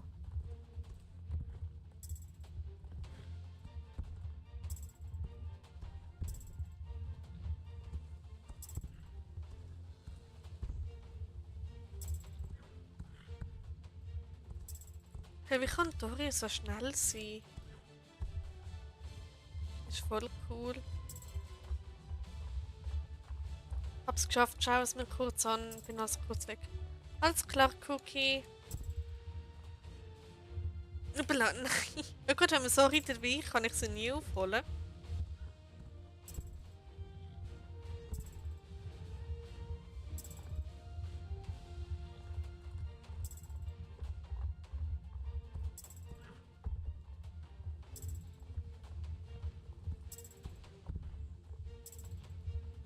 So wäre das auch gemacht. Dori hat wohl ein paar Energie getrunken. Energy Drinks. Mein Ross ist ausgelevelt, darum so schnell. Ja, stimmt, das würde ich erklären. Gut, und mein absolutes Lieblingsrennen.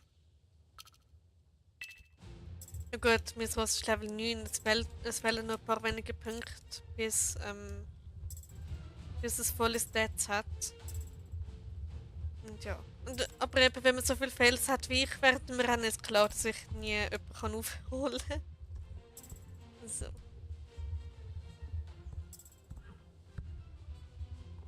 Gut, oder wenn man das schon ewig lang spielt, dann ist klar, dass man so gute Rennen ist und jede Abkürzung kennt und so.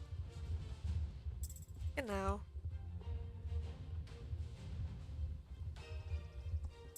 Ich würde mich jetzt nicht wundern, wenn es mich wieder überholt.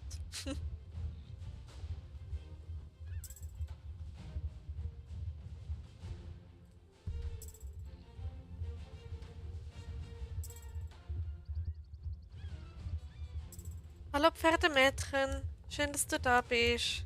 Geht's dir gut?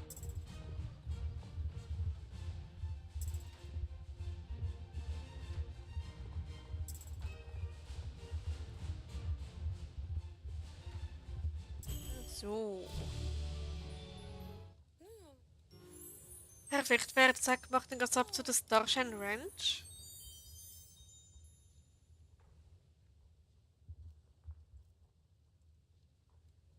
Ja, mir geht's gut und dir? Inzwischen auch wieder besser. Also mir ist schon schlechter gegangen heute, aber ja. Aber inzwischen geht's mir wieder gut. Ich kann mich da ein bisschen ablenken mit dem Streamen. Finde ich auch toll. Und ja.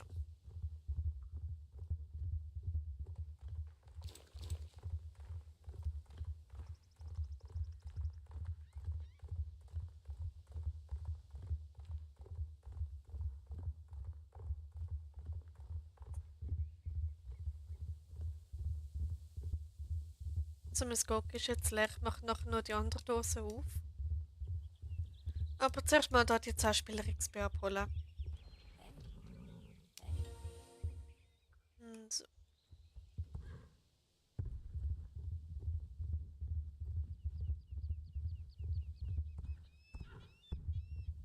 Einmal das, dann das da.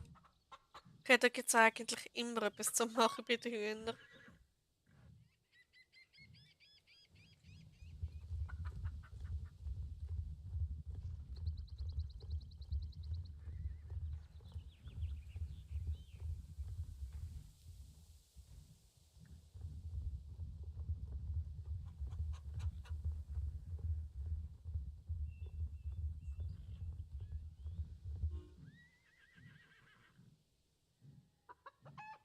Genau.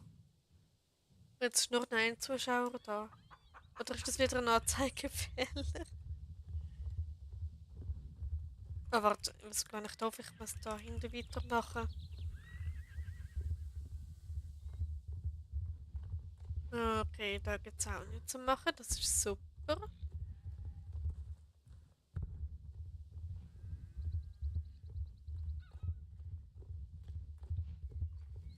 Ich habe gerade gesehen, dass ich Figaro doch gar nicht dabei habe. Oh nein, Raya. Darum Figaro. So.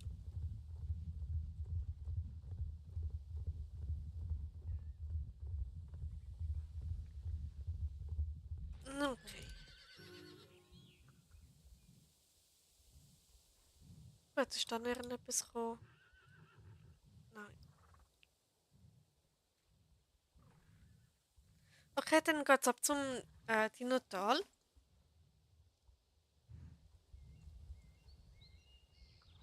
Oder was ist das da? Ja, Dinotal. Ah, da ist die Feier Deer Forest. Hallo. Mal winken. Ein herziger Partyhut. Das ist doch der neue, oder?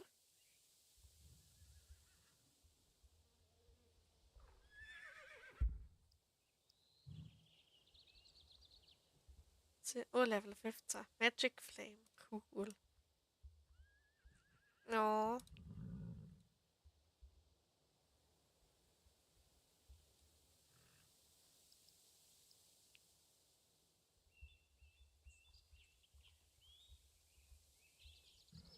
Okay.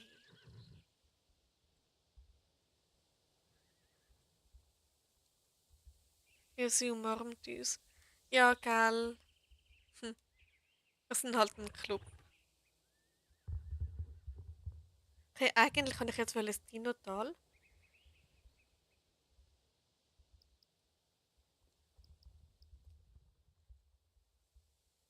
Aber ich warte da noch.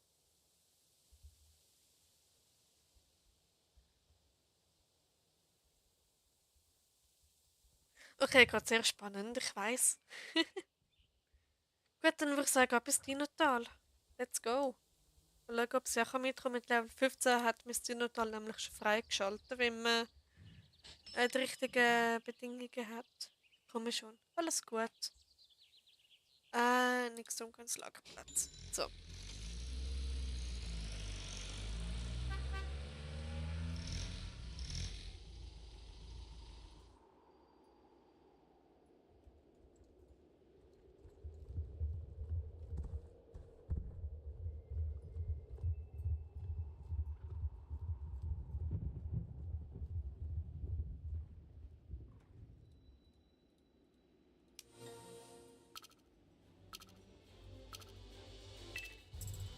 Ich bin ab und zu bei dem Rennen so richtig tollpatschig. Eigentlich so wie immer, aber okay.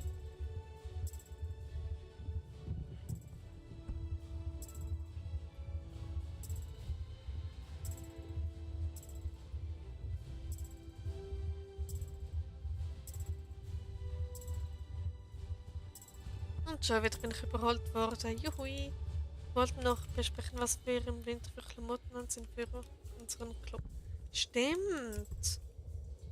Ich weiß nicht, ob Dorida auch dabei war, weil es, glaube ich, relativ spät war. Aber eben, wenn wir schon das dritte sind, oder das vierte mit der Fea, können wir schauen, wegen einem Winteroutfit.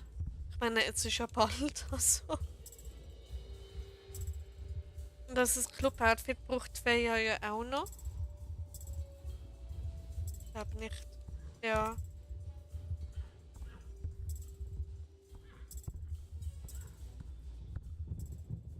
Ja gut, also das Club-Outfit ist vielleicht ein bisschen random. Aber das macht es doch genau aus, oder? Gut, dann Südhof.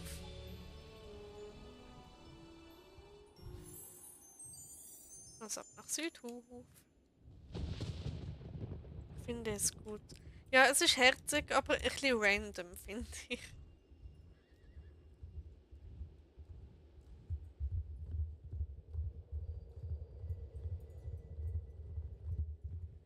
So, Südhof, Südhof, Südhof, Südhof, Südhof.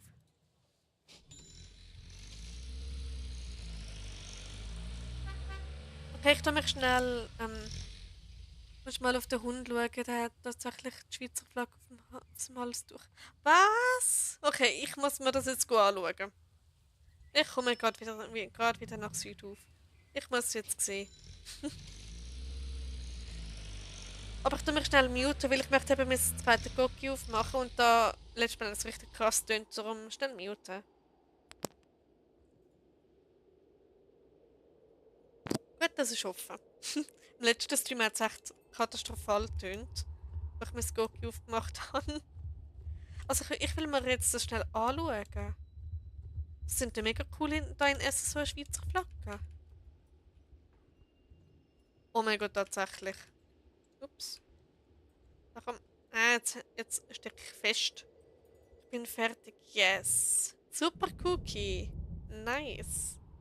Es ist so cute. Da hat wirklich Schweizer Kreuz drauf. Es passt aber auch ein kleines Dinotal. Jö, wieso kann man den nicht so kaufen? Oh, es ist so cute. Ich glaube, es gibt auch ein Schweizer T-Shirt. Also ich weiß, dass es zumindest ein deutsches gibt. Aber Schweizer, das wüsste ich jetzt gar nicht. Oh, aber so cute. Nee, das ist das Dänemark-Shirt. Also ich muss sagen, es ist so, du echt ein bisschen die Schweiz vernachlässigen. Jetzt halt ausser das. Ich gehe nachschauen. Okay, mach dir das Reihe. Verabschiede mich für heute auch.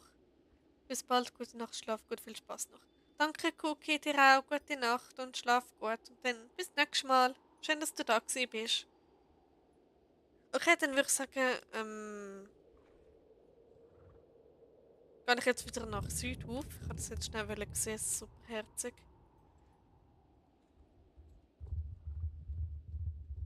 Okay. Also, Südhof, ich komme wieder. Südhof.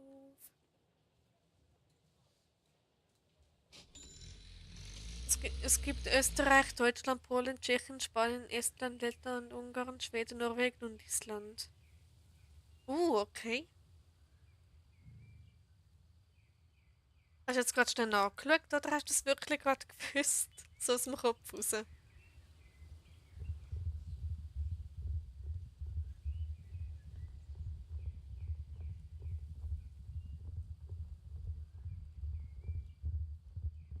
Okay, also ich weiß, dass es zumindest Deutschland gibt. Habe auswendig gewusst. Okay, wärst du nicht. Ja, ich weiß nicht, ob ich das sagen darf, aber das ist schon gesagt, was du hast.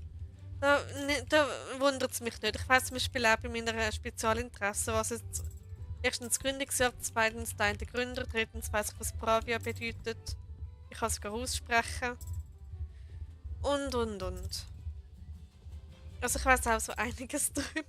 Aber das ist jetzt schon ein bisschen beeindruckend.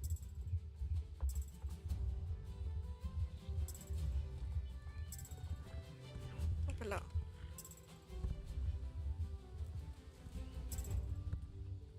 Genau, nicht vergessen, was? Nicht vergessen zu erwähnen, es machen sogar Autos. Ich arbeite mit Honda zusammen.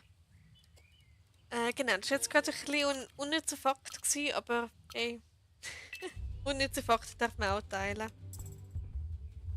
Und ja, das kommen im 2027. Und ich kann es mir erstens nicht leisten und zweitens ähm, kann ich bis dann eh nicht mehr Auto fahren. Aber ja.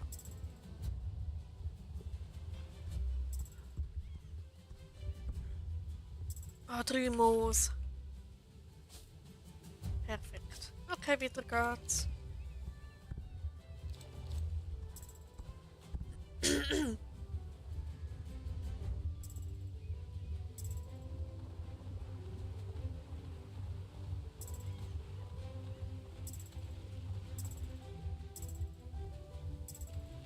Genau, da die Monsterkatze ist auch da bei dem Rennen. Und hip, hip.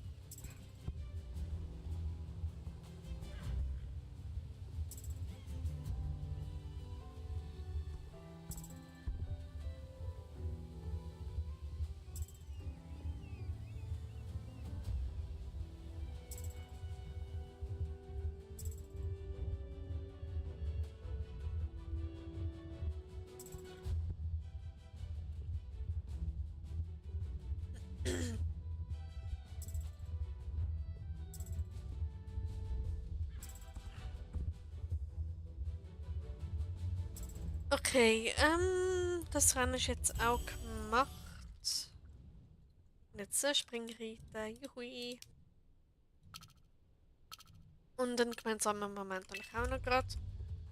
Aber ich glaube, da löse ich ein, nachdem ich das Rennen abgegeben habe, weil ich glaube, es langt fürs Level ab. Und dann gibt es ein bisschen mehr XP durch den gemeinsamen Moment.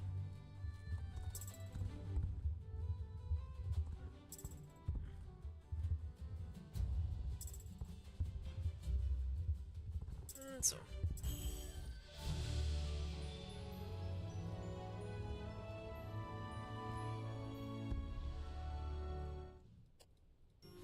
Mal schauen. Ja, das langt fürs Level ab. Oder. Oder auch nicht. Gut.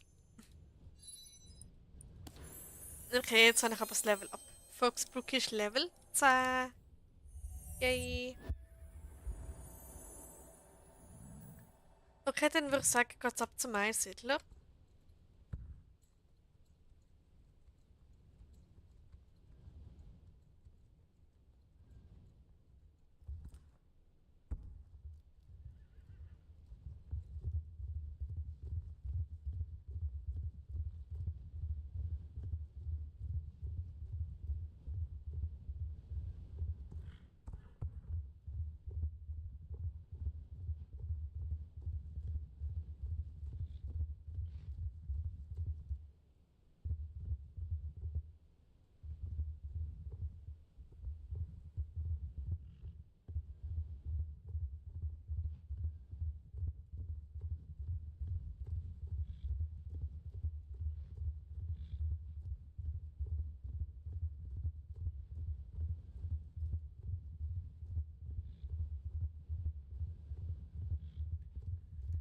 Ja, ja.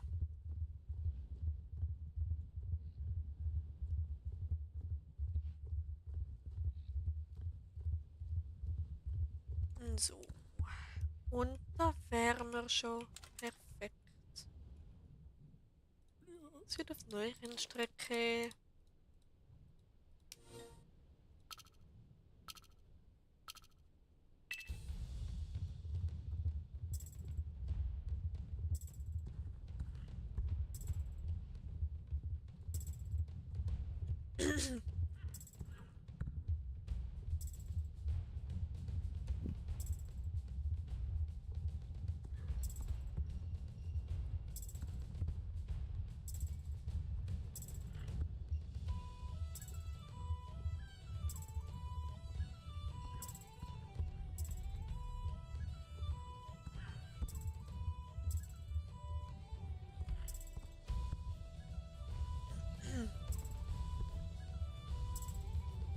Ups, genau, einmal da die Wurzel reinreiten.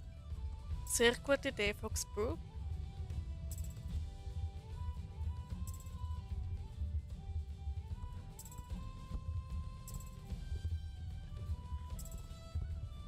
Bin, no, bin doch noch mal da, hehe. Okay, Cookie, willkommen zurück.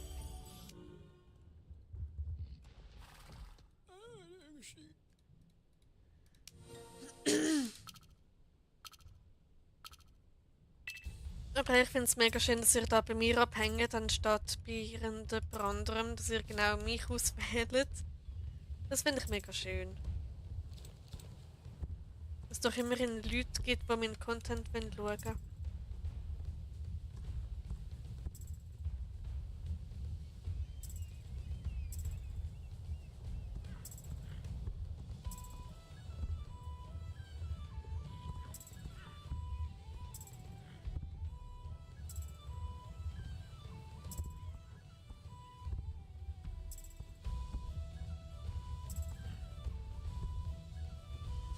Ich muss jetzt fast sagen, ganz hart gesagt, ich finde die andere irgendwie zu langweilig.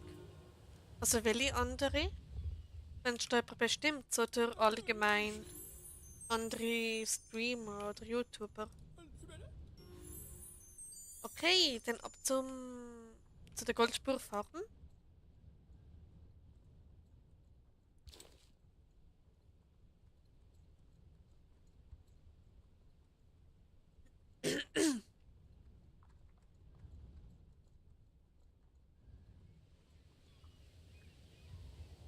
Im Allgemeinen die anderen so Streamer.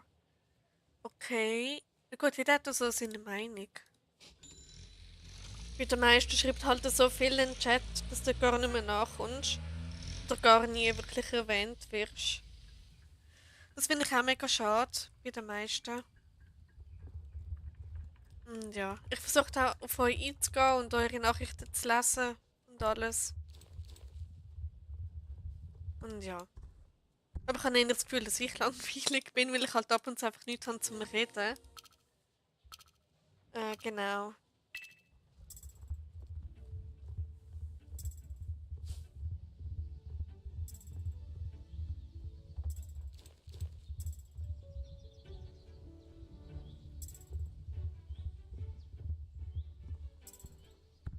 Vor einem Jahr hätte ich auch nie gedacht, dass ich also so YouTube mache.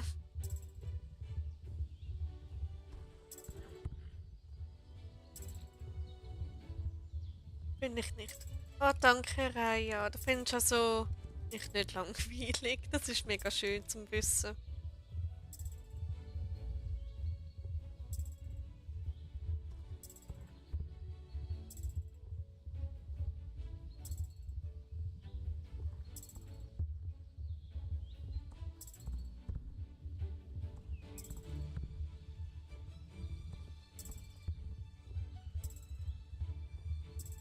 Sag mal, tut es auch gut, so eine kleine Verschnaufspause zu haben im Chat? Ist das jetzt gerade eine Frage gewesen, oder hast du das so nicht... Ach so, nicht sagen, okay. Ähm, tut, so, tut es auch gut, so eine kleine Verschnaufspause zu haben im Chat? Ja, es muss nicht immer etwas laufen, aber das Problem ist eben, ich allein kann nicht immer mir irgendwelche Themen aus der Nase rausziehen. Also mir kommt nicht immer etwas in den Sinn. Und darum bin ich ab und zu ein bisschen froh, wenn ihr mal etwas würdet schreiben, damit so ein bisschen Gesprächsthemen kommen, sodass man ein bisschen reden kann und so. Und genau, ja.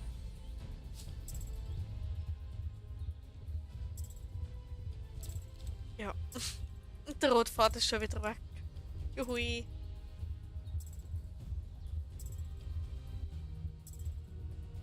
Aber die eine Tag Pause hat eigentlich richtig gut getan. Also ich habe nicht zwischendurch keine Lust gehabt zum Mittagabend zu streamen, aber kurz vor dem Stream habe ich so gedacht, weißt du was, ich freue mich jetzt gerade mega. Und ja, ich bin froh, dass ich den Stream gestartet habe, weil jetzt, ja, macht es eigentlich mega Spaß.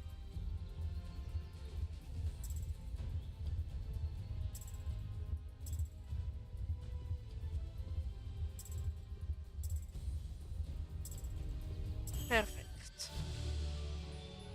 Gut, dann geht es aber zu dem schwierigen Grandal-Rennen, was ich gar nicht mag.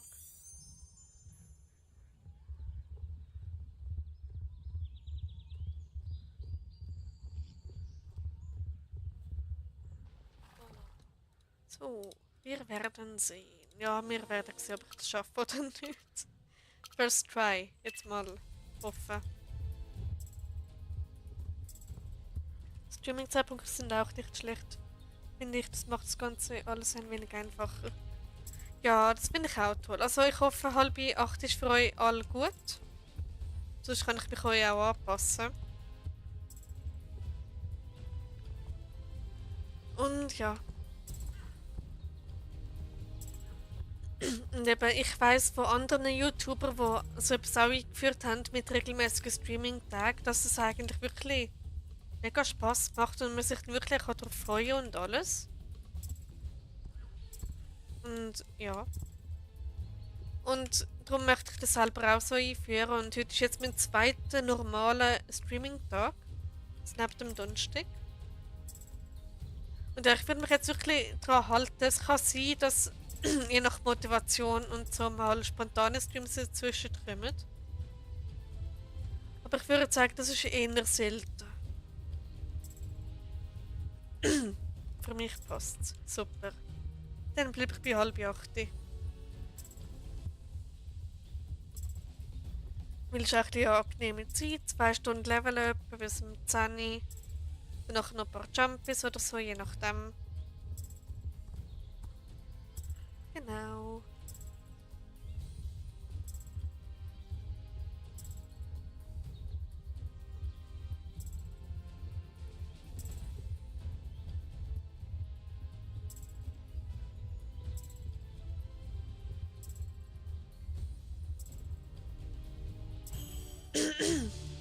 So, wäre das First Try geschafft. Okay.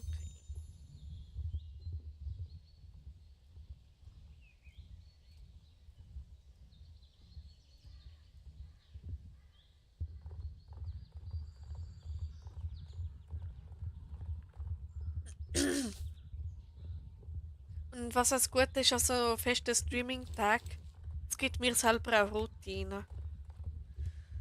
Und dann kann ich mich selber darauf freuen und alles und dann macht es auch gerade viel mehr Spaß.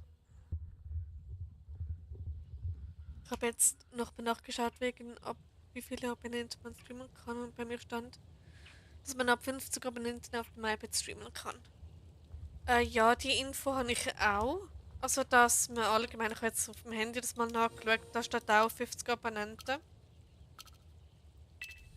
Und ja.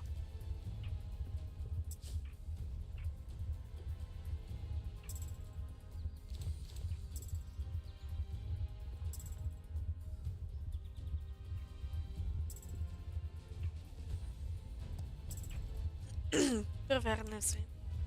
Genau. Also dein Kanal Raya wächst ja extrem schnell. Du wirst da wahrscheinlich in einer Woche schon so weit sein oder so. Dann, ja, weißt du, wie es weitergeht. Ob du willst live gehen oder nicht, oder ja.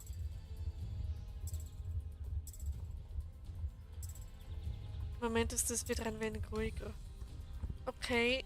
Ja, es gibt so Phasen, wo sehr wenig oder gar niemand dazu kommt. Dann gibt es Phasen, wo plötzlich irgendwie 8 aufs Mal kommen. Das ist auch schon bei mir passiert. Nur jemand ist dann wieder weg. Ich weiß nicht wer. Genau.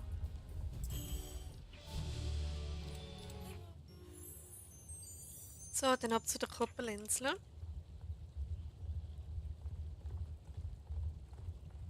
Hatte das auch mal, dass mehrere Abonnenten gleich am selben Tag kamen?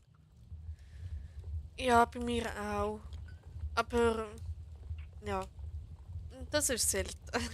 Dass mal wirklich mehrere aufs Mal kommen. Zum Beispiel mein einer Short hat mir 2 Abos gebracht. Aber der eine hat mich dann wieder deabonniert. Und ich denke mir nur so, wegen einem Short über abonnieren. Da weisst du gar nicht über die Person und dem sein Content.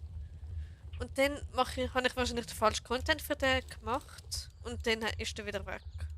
Und ich so, okay, viel Spaß dabei.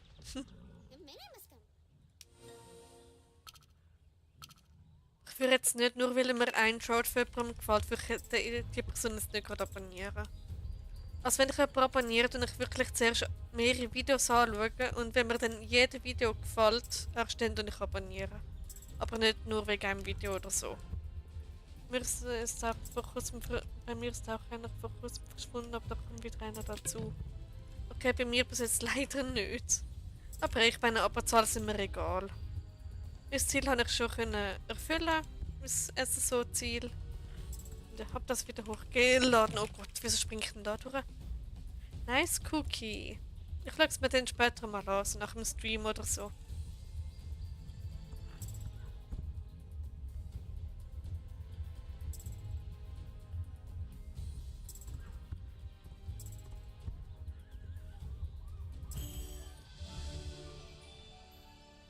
Hey, und dann noch das da.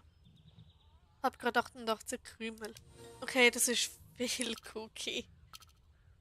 Das ist von uns allen jetzt am meisten in der Community. Das lädt gerade noch. Ah, okay.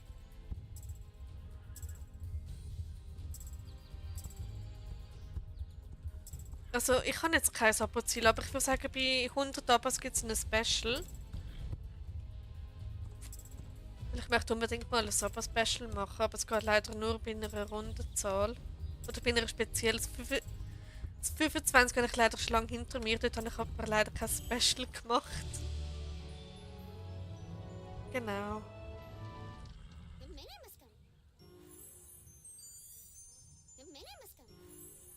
So, dann das dahinter. Ich werde dann 50 Abo Special machen. Cool. Da bin ich dann gespannt, was es wird. Seit wann hast du den Kanal? Aktiv seit etwa März das Jahr und inaktiv seit dem 2014. Habe ich den irgendwann mal erstellt. Aber aktiv Videos aufgeladen und ich erst seit diesem Jahr. Also noch nicht so lang. Dann habe ich eine Pause gemacht von etwa 5-6 Monaten. Und habe dann im August das Jahr wieder angefangen. Und seitdem da, ja. Aber mir ist aufgefallen, wenn man Shorts aufladet, kommt man viel, viel schneller Abos über, als wenn man einfach nur Videos und Livestreams macht.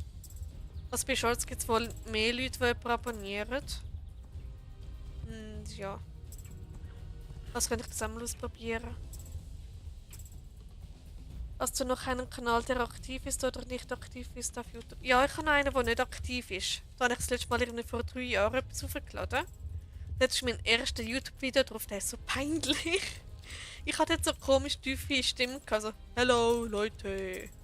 Irgendwie so richtig cringe. Ich habe erst gerade letztens geschaut und es ist so schlimm. Genau. Dort habe ich irgendwie 4 Abonnenten oder so und irgendwie 3 davon bin ich. Nein, warte. Nur einer davon bin, glaube ich. Dann irgendwie noch 2 Freunde und nochmal irgendjemand, mehr weiß ich nicht. Aber ja. Okay, Jorvikstall.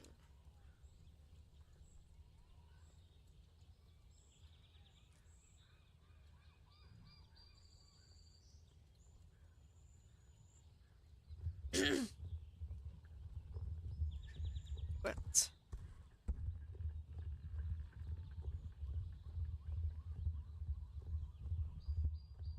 Wie heißt der Kanal? Ich werde es eigentlich nicht preisgeben. Also früher sehr viele KI-Songs gemacht. Stimmt. Aber dort die habe ich eigentlich nur aufgeladen, um die dann selber auf YouTube Music zu hören. Und ja. Ich habe noch viel, viel mehr KI-Songs, aber ja.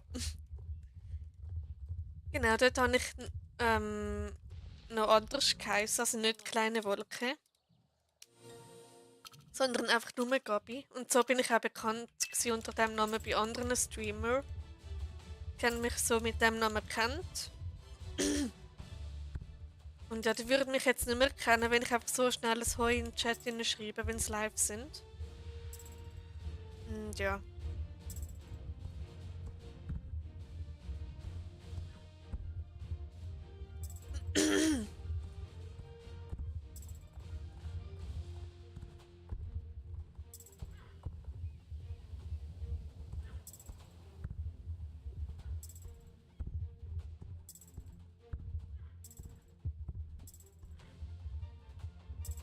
Genau.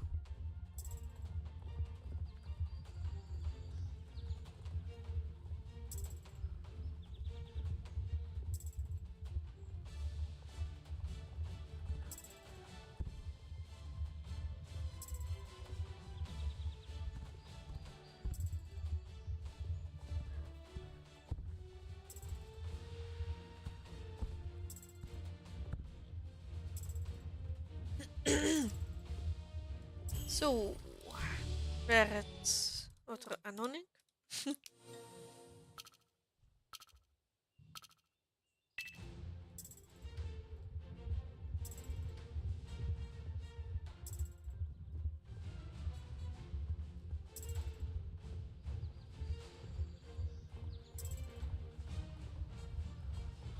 Aber mein alter YouTube ist richtig, richtig cringe, finde ich.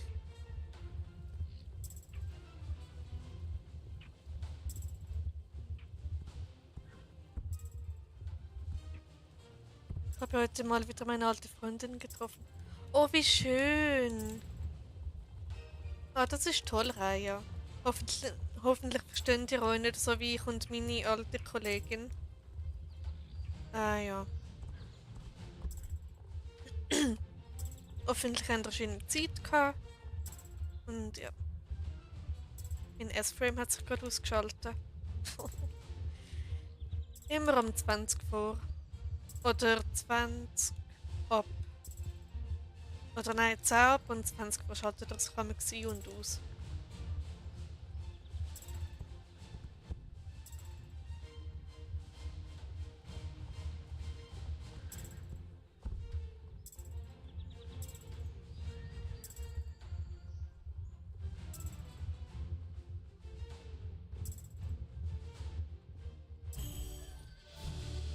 Okay.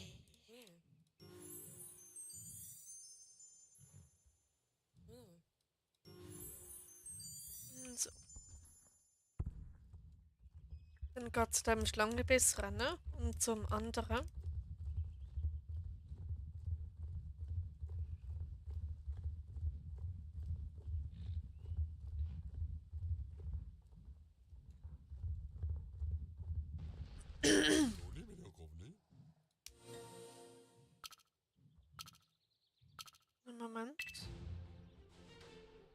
das schnell. Hm. Okay, tut mir leid, fällt manchmal auch kaum was ein zum Reden. Alles gut, Raya. Man muss auch nicht immer etwas zum Reden haben.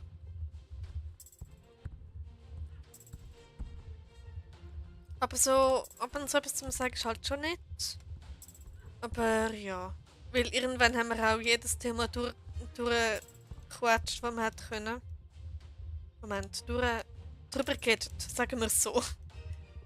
Genau, irgendwann gibt es einfach nichts mehr, wo man reden kann, weil man schon über alles geredet hat, was man hätte können. Oder was zumindest uns interessiert. Oder jemand von uns. Dann brauchen wir ein neues Thema. Genau, sagen wir zum Beispiel. Ein Lieblingskanton. Habt ihr einen Lieblingskanton? Also da in der Schweiz. Nicht gerade wo sonst.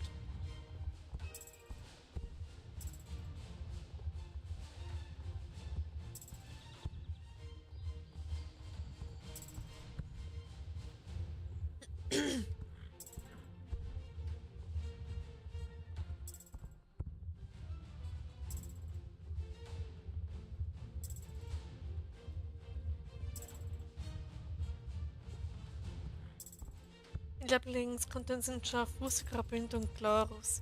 Okay, das ist speziell. Mein Lieblingskanton ist Jura. Ich liebe den Kanton einfach. Ich muss da wieder mein geografisches Gehirn erfrischen. Was waren schon wieder Kantone und ab wann gilt es ein Karton als Karton? Kanton, nicht Karton. Ähm, bin wieder kurz da, kann aber nichts hören. Ah, okay, alles gut, Alex. Moment, wenn ich mich nicht hören kann. Ein Kanton ist wie ein Bundesland in Deutschland. Nur halt bei uns in der Schweiz sind es Kantone. Also Aufteilungen von der Schweiz, oder wie kann man ganz grob sagen? Graubünden und Glarus, Moment. Ich lese es gerade. Graubünden und Glarus gut zum Wandern und Schaffhausen ist halt die nächste Stadt von mir und gut zum Shoppen. Aber wenn ich richtig shoppen gehe, dann vielleicht auch eher Zürich, weil es mehr Auswahl hat. Okay, ja, Graubünden und Glarus sind sicher sehr schön zum Wandern. Ich bin schon ewig lang nicht mehr wandern. Und ja, im Kanton Zürich kann man schon sehr gut shoppen, muss ich echt sagen. Da gibt es wenigstens einen Elektrofachmarkt, was bei mir nicht oder nicht mehr gibt. Es ist so schade. Genau. Und Schaffhausen, gut, so nicht. Wir könnten sagen, was steht Schaffhausen am Tor? Das hat mir mal mein Mitarbeiter gesagt und ich habe mich so beleidigt gefühlt. Ich habe das so als persönlichen Angriff angenommen, dass er mir jetzt Lappi sagt. Oh Gott. Ja. Bin mit dem Video mal wieder richtig unzufrieden. Ach komm, Cookie. Tun mal aufladen und dann siehst du sicher das Gegenteil. Ich mag den Vierwaldstättersee, wo er schon wieder liegt, weiß ich nicht. Er liegt bei Luzern zumindest. Das eine Ende ist in Luzern. Nein, bei Luzern. Aber man hat dort einen Bogenpark und darum mag ich den Ort auch sehr. Sind dort auch einmal ein Lager mit der Schule. Oh, cool.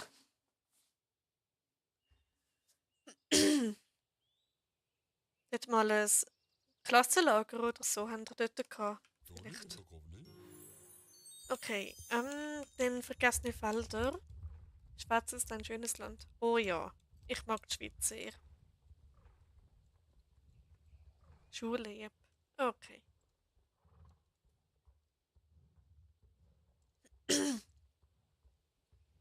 Lass doch andere entscheiden, ob das so ein gutes ist oder nicht. Ja, genau, Cookie. Man selber ist der eigene schlimmste Kritiker, wie der Alex da gerade sagt. Oder schreibt. Ja, genau, tu dich einmal schnell drüber im Transporter. Tut natürlich ganz gut, Foxbrook. Genau. Also, jeder ist sein eigener strengster Kritiker, das heißt, man schaut seine eigene Sache viel strenger, viel Ich so, das wird doch nichts, oder das ist nicht gut. Dabei ist es wahrscheinlich eigentlich voll gut. Oder du mal eine Nacht drüber schlafen und dann schaust du das Video morgen oder den Short morgen wieder an. Dann siehst du es vielleicht mit ganz anderen Augen. Das kann sein. Interlaken mag ich auch. Okay, ich bin da, glaube ich, nur mit dem Zug durch, aber ich bin da noch nie wirklich gewesen. Bern finde ich noch ganz toll. Außer halt das Inselspital, das finde ich unheimlich. Das mag ich gar nicht, das Spital in Bern. Aber ich bin dort zum Glück noch nie gewesen. Also ich kenne es nur von SRF. Ich glaube, das Puls, oder das haben sie mega unheimliche Doku aufgeladen, wo dort eine OP stattgefunden hat. Meine Mama ist vorhin ins Zimmer reingekommen und fragt, wie lang arbeitest du bitte schon an dem Video? Ich 3 Stunden und sie, was? Oh Gott. 3 Stunden, das ist sehr lang, Cookie. Meine Großmutter hatte dort mal einen Wohnwagen auf dem Zeltplatz. In Interlaken. Cool.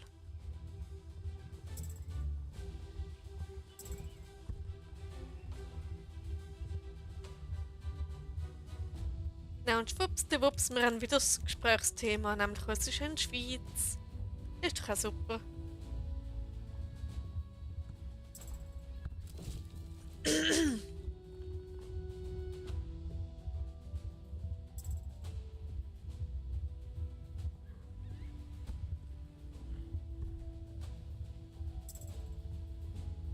Da komm schon. Der fährt auf einem Feld umeinander und hupt mich an. Also bitte. Wenn jemand fragen würde, was ich an der Schweiz mag, dann ist es ganz sicher sagen die Berge. Ja, Berge sind echt mega schön. Vor allem, ich bin mal, ist jetzt auch schon irgendwie, Moment, 10 Jahre, 9 oder 10 Jahre ist das schon seither. Und da bin ich in Adelboden im Berner Oberland und dort die Bergluft, die hat so gut getan, da hast du einfach so richtig können schnaufen. Das kannst du in der Stadt damals nicht. So einfach mal richtig tief einatmen und man spürt den Sauerstoff und alles. Die Landschaft würde ich sagen. Ja, die Landschaft ist auch mega schön. Das neueste mag ich jetzt auch den Jura, die haben so schöne Berge oder besser gesagt höhere Hügel.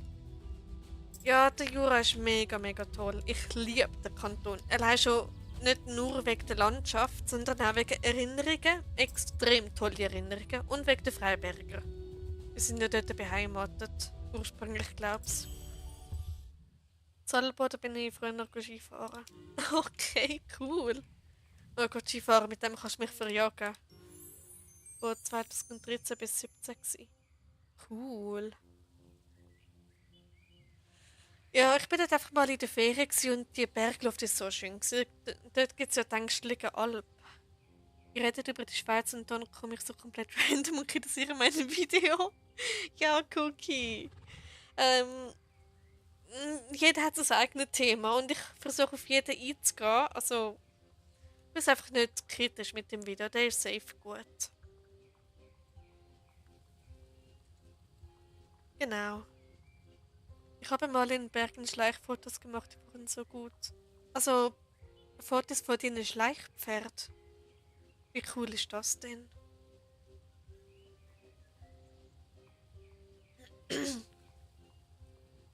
Oder was sind denn sonst? Okay. Gut. Okay.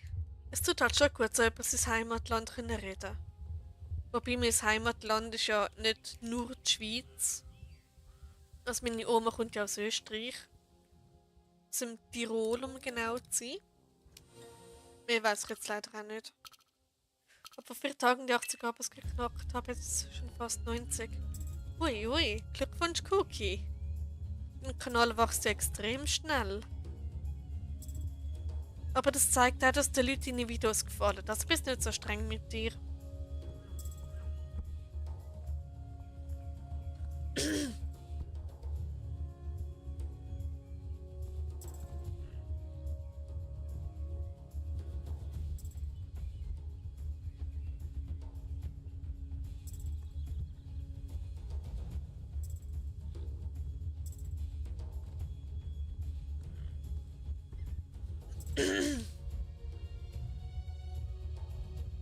So.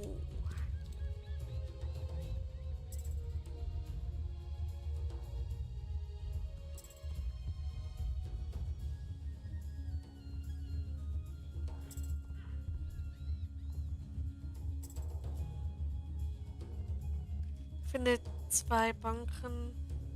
Moment. Finde zwei Banken so YouTube manchmal krass, wie viele Schatz sie hochladen. Was? Kann bei mir muss der Schaut irgendwie einen starken Sinn haben, statt irgendwie Pferde, die sich bewegen. Moment. Irgendwie ergibt das Satz gar nicht wirklich Sinn. Finde zwei Banken. Ah, doch, ach so, da der Korrektur.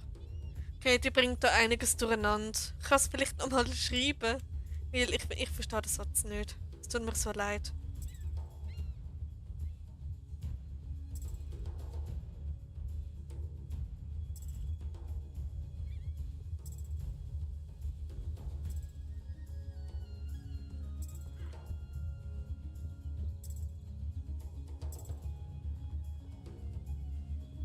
Tipp.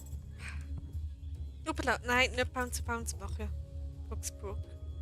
Gut, bei uns wird wieder geschossen. Was? Es ist noch nicht Silvester, könnt ihr es nicht mehr abwarten? Aha, so meinst du Feuerwerk. Ich habe jetzt gerade kurz gemeint. Also, Moment, was? Aber hey, Feuerwerk ist doch also ich freue mich immer, wenn ich Feuerwerk höre. Also, sobald es nicht direkt neben meinem Haus ist oder so. Und solange meine Fenster zu sind. Ich schau kurz raus. Okay, macht ihr das Cookie?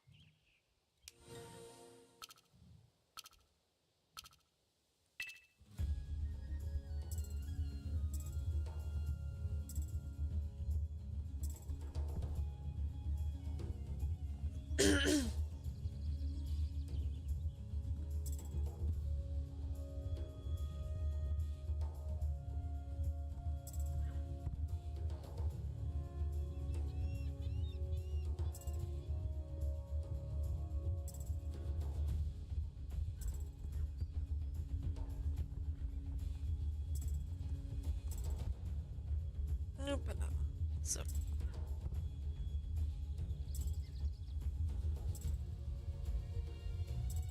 Mir ist gerade aufgefallen wegen Feuerwerk. Mein Vater hoppala,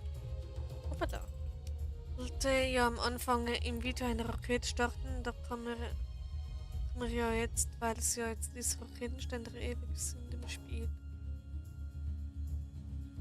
Stimmt, bei dem Festplatz gibt es jetzt so Raketenständer. Cool. Kann man immer, wenn man etwas zum Feiern hat, kann man das Feuerwerk abladen.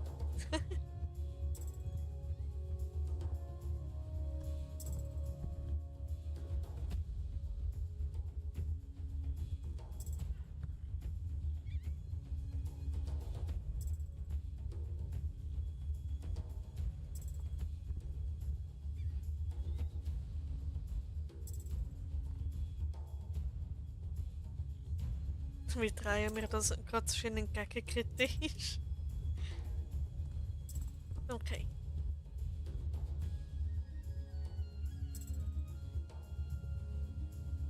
Und hep.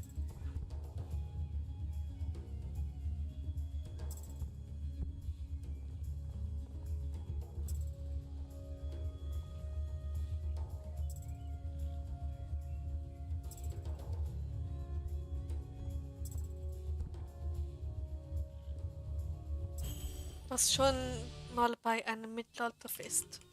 Tatsächlich ja, aber ich sage jetzt nicht wo. Aber ja, bin ich schon gewesen. Und es war eigentlich noch ziemlich cool gewesen. Und genau einmal in Deutschland im Norden bin ich mal in der Ferien gewesen und dort hat es auch das Mittelalterfest gegeben. Das war auch mega toll gewesen. Dort hat es eine mega lustige Aufführung gegeben, die ich gefilmt habe. Und ja, das war noch richtig cool gewesen.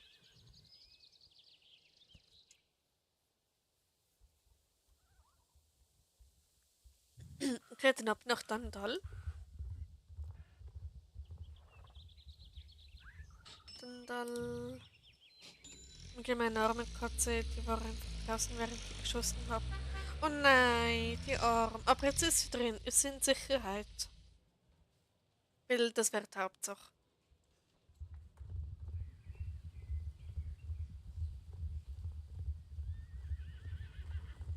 Okay, da chillen sie mit zwei.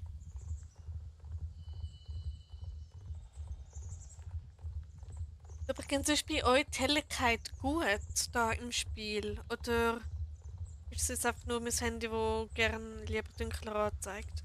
Weil es gibt einen Grund, wieso das so viele SSO-YouTuber am zu Tag wechseln.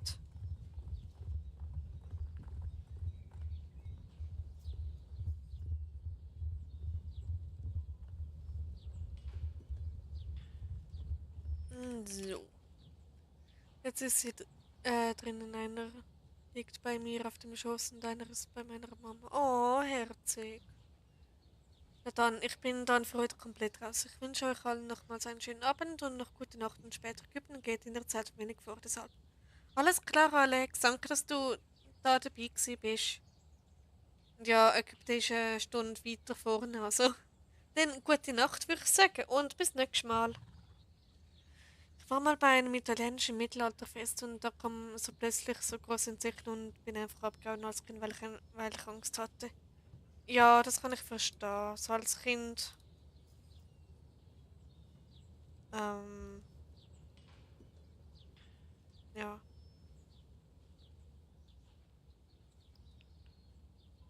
Bis zum nächsten Mal. Bis dann, Alex. Wolke, bis später vielleicht. Alles klar, bis später. Ich werde safe noch ein bisschen aufbleiben, also. Ja, in dem Fall bis später. Moment. Oh Gott, ich nehme das falsche Rennen an. Das darf doch nicht sein. Entschuldigung. Ich kann nicht das wollen. Ich habe das da wollen.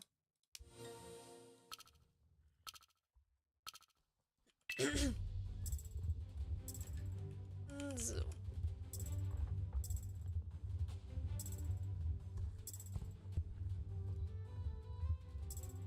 Fragt ihr euch eigentlich, wie ich zu meinem Benutzernamen gekommen bin? Also kleine Wolke 25. Ich euch das mal wundern. Ihr könnt es mal im Stream erzählen. Oder ich könnte es als Video machen. Was würde euch mehr interessieren? Stream oder Video? Es sind voll viele Leute im Baroness Jumpy. Vor ein paar Stunden sind nur wenig. Oh nein. Danke, danke euch. Gerne, Alex. Dann bis später. Ups, uppala. Irgendwie schon. Ja. Also jetzt, Video oder dein jetzt. Schätze Zahl 25 steht für dein Alter. Also ihr wollt es jetzt erfahren oder erst in einem Video? Ja oder nein? Arbeitsweise.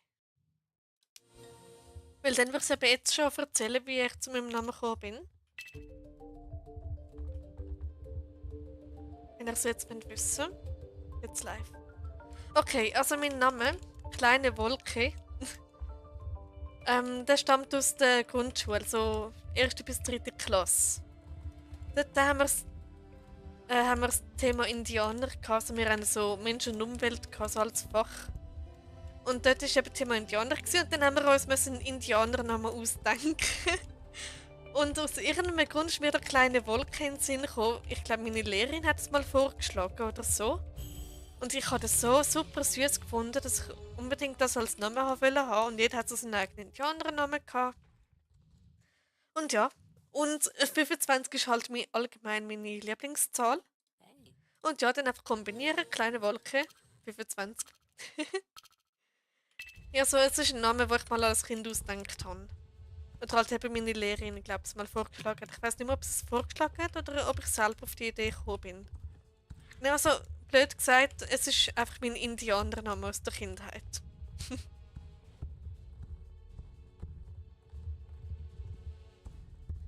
Ja, hoffentlich gefällt euch die kleine Story.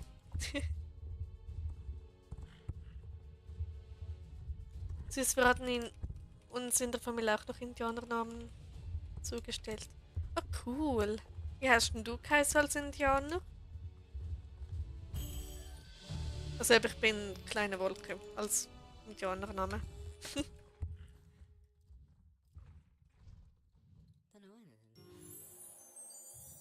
Eine Katze ist gerade einfach über meine Tastatur gerannt. Oh je. Aber geschrieben hat sie in dem Fall nichts. Oder hat sie irgendwelche Tastenkombinationen ausgelöst? Kann ja durchaus passieren.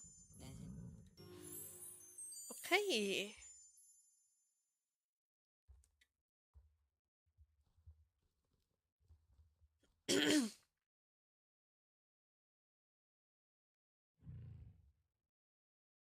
Also ich warte dann schnell auf 3, ja. Ja, zum Glück nicht, aber den Stream hat sie zugemacht. Ja, nein, so eine böse Katze ist das. Meine Güte. Genau. Also meine Katze ist, was sie noch ganz neu bei mir gesehen ist, habe ich so meinen Laptop offen gehabt und dann, warte, später gewesen. Sie hat dann 10 Millionen Mal den Rechner geöffnet. Ich weiss die Tastenkombination nicht, aber sie anscheinend schon. Dann hat sie mir 10.000 Rechner auf dem PC geöffnet und dann habe ich das gefüttert und auf meinem Katzenaccount rein tun. Und dann habe ich so geschrieben, sorry, aber so schlecht bin ich in Mathe jetzt auch wieder nicht, dass ich 10.000 Rechner brauche. Okay. Plauderndes Eichhörnchen. Oh, das ist ein herziger Name. Das ist cute.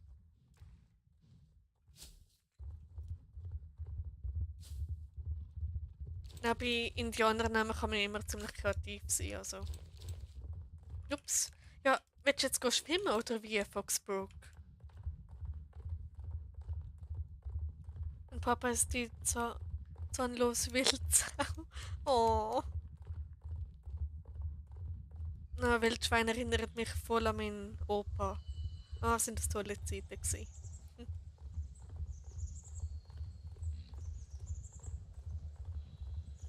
Jetzt ist er beleidigt, weil ich ihn vom PC weggetan habe. Ja, das ist. Kann ich verstehen, dass er jetzt beleidigt ist. Katzen sind gern so. Dann gern selber entscheiden, wo sie hingehen und so. Und alle unsere Pferde haben auch Indianernamen bekommen. Meiner war der Waldboden. Cool. Waldboden sind mega episch. Kannst du irgendwie da so ein SSO irgendwie machen? Forest Path oder Forest Ground, wenn es so etwas irgendwie gibt, da in SSO. Blaue Beere wäre mein Indianername. Oh, das wäre cool. Das Blaubeere. Oder einfach blaue Beere. Das könnte ich mir tatsächlich noch als Indianer vorstellen. Er sah aus wie ein Waldboden mit Schnee drauf. Cool. Und mit Schnee, okay, speziell. Jetzt beißt er mein Bett und kratzt das. Was kann mein Bett jetzt dafür? Oh, jetzt ist er hässig. Ich habe auch schon probiert, mein Pferd Waldboden in es so zu nennen, aber das ging nicht. Okay, das ist schade. Also, also Forest gibt es zumindest hinten. Das weiß ich, weil ich habe es so Snow Forest genannt. Das ist Schneewald. Und ja, vielleicht irgendwie Ground Forest oder das ein bisschen umkehren oder so. Oder halt eben Snow Forest. Weil er halt ausgeht wie Schnee auf einem Wald oder so. Also mein ein weißer Araber auf der Juni heißt Snow Forest, Schneewald. Ja, vielleicht einfach ihn so kombinieren. Vielleicht geht das.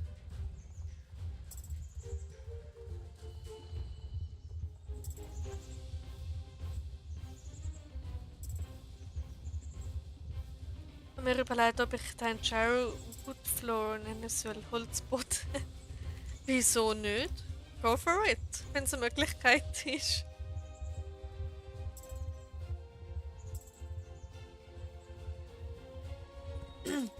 Woodground kann man zum Pferd nennen. Okay, jetzt bin ich mir unsicher, ob ich den alten Griechenland habe, weil ich glaube Floor. Den alten Griechenland. Das ist sehr wahrscheinlich die Autokorrektur gewesen, oder? Forest Ground. Ja, die Frage ist, ob das alles geht. Weil ich weiß aber nicht, ob es Forest vorne gibt. Also hinten gibt es auf jeden Fall, das weiß ich. Aber das andere, keine Ahnung.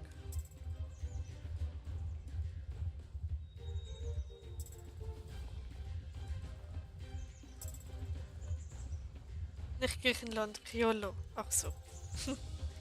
Kommt man von Criollo auf Griechenland? Also, einer fragst, wie kommt die Autokorrektur auf Griechenland? Weil es hat ja nicht einmal ein G drin. Außer du hast dich vertippt, das kann auch sein. Ja, gibt es aber gerade geschaut. Ah, cool. Dann kann man irgendwie Forest Floor gibt's in da auch, oder? Oder Ground oder so etwas. Also wenn es Forest vorne gibt, dann kann man zumindest das machen.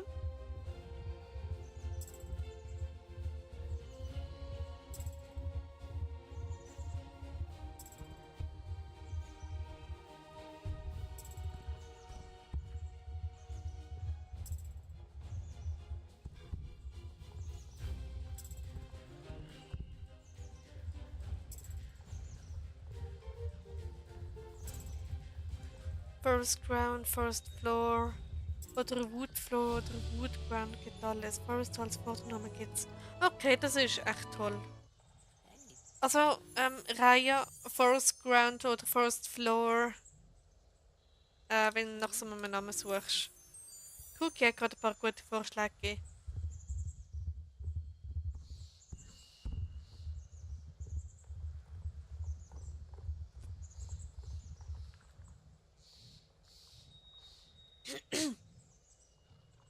Ich habe eigentlich von anderer Seite und spreche dann da rein. Dann schreibt es meinen Text in den Chat hinein, vielleicht deshalb. Stimmt, wenn man schnell Criollo sagt. Gut, aber dann Criollo. Dann ist es ein bisschen komisch, dass es auf Griechenland kommt. Aber das erklärt es dir, weil es während dem Reiten, da in SSO, kannst schreiben.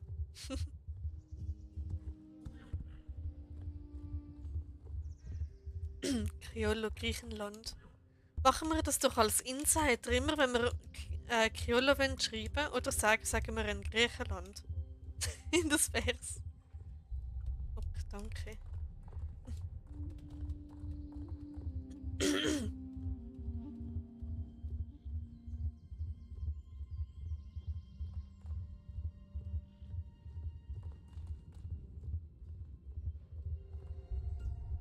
So. Haben wir dann Redwood Point. Und dann ist meine Levelroute bald durch. Krass.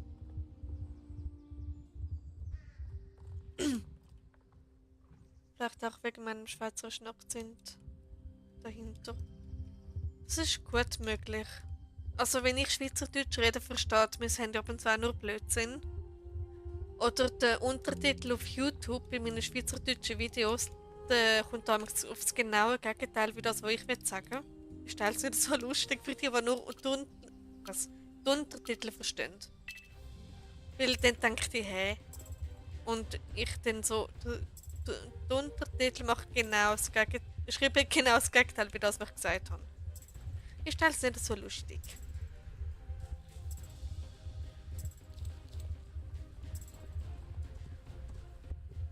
Fast wieder bald 3 Stunden live. Unglaublich.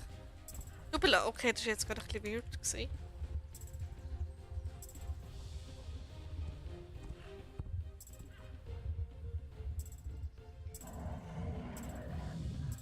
Ups, nein, da durch.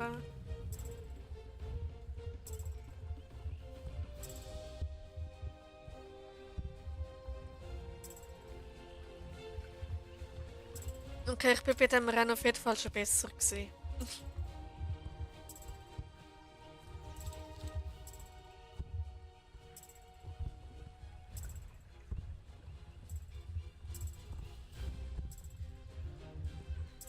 So, aber das Schwierigste ist geschafft. Juhui.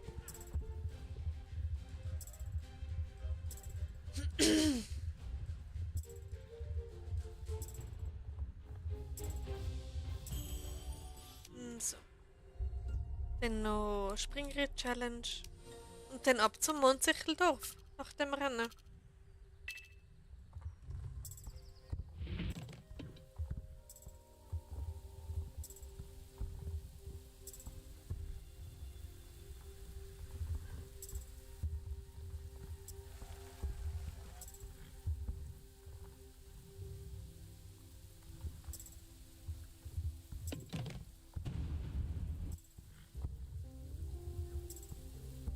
neue Bestzeit. Ah, da bin ich jetzt richtig gut durchgekommen.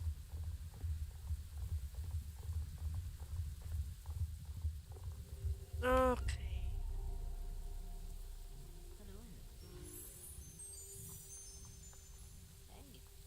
perfekt.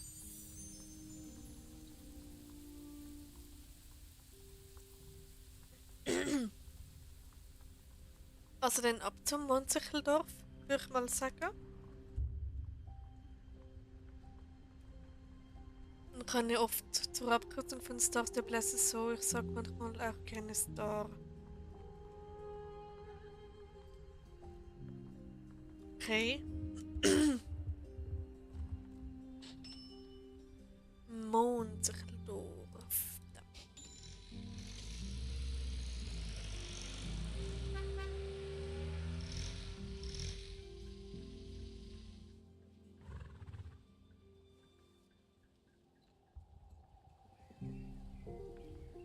Ich da einfach immer die Musik von Redwood Point an. Ups.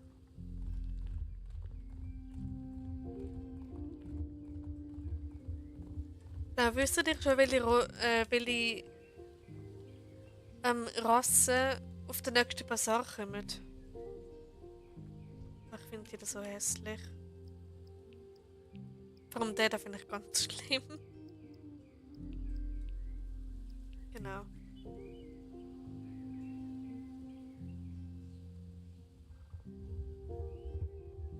Okay.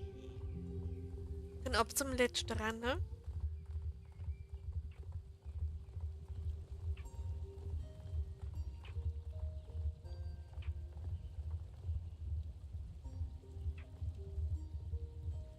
Dann noch schauen wegen Archäologie, ob es da einen aktiven Spot gibt.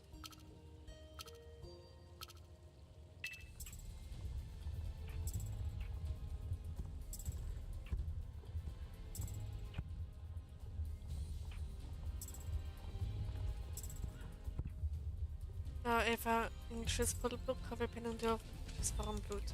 Genau. Ist das ein besonderer, gell? Können wir sich nachher definitiv noch annehmen. Zu diesen 3 Spots. Okay, einmal voll durch die Gegend hüpfen, das ist eine gute Idee.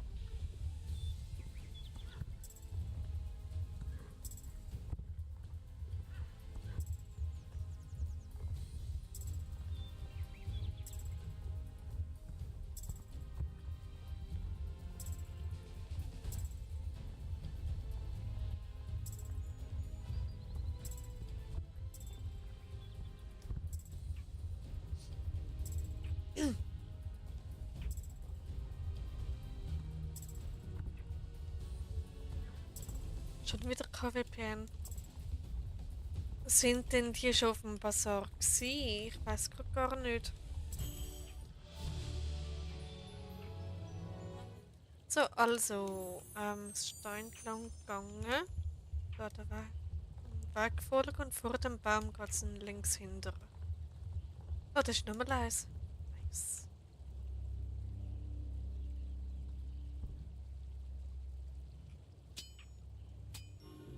Irgendetwas Unerwartetes, okay. Ja. Das ist gerade sehr spannend. Okay. Ja, dann sind wir da hinten gegangen. Ja, das ist der nächste. Also wir kommen KWPNs irgendwie von Luft vor. Okay, mir jetzt eher weniger. Irgendwie, ich glaube, das ist sehr oft. Aber ich weiß gar nicht. Wo ist es weitergegangen? Wo war der besondere Spot gewesen? Da.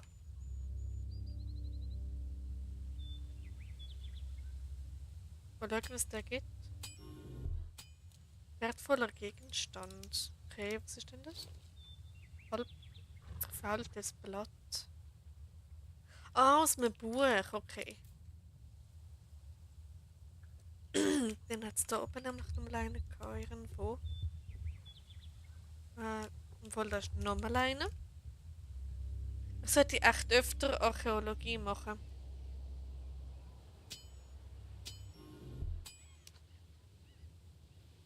So. Und da irgendwo beim Bunker müsste noch etwas sein. Genau da.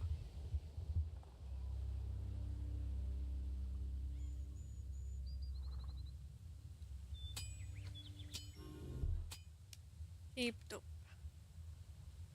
Vielleicht bin ich also schnell irgendwo etwas. Ich sollte erstmal zur Archäologie kommen. Ja, das dauert ein bisschen, bis man die hat. So, ja.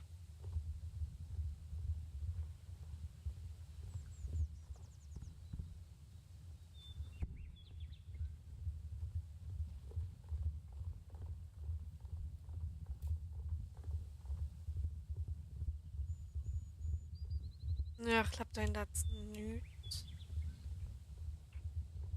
Ich muss mal da im Internet nachschauen, ob es da eine gute Route gibt, um die alle abarbeiten. Da hat es jede Menge Moos. Das ist immerhin etwas.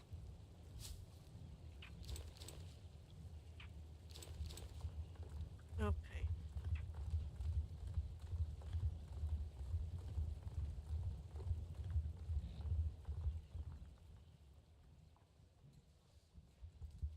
Gut, dann gehe ich mal nach New Hill Quest, weil da gibt es eben auch noch ein Rennen.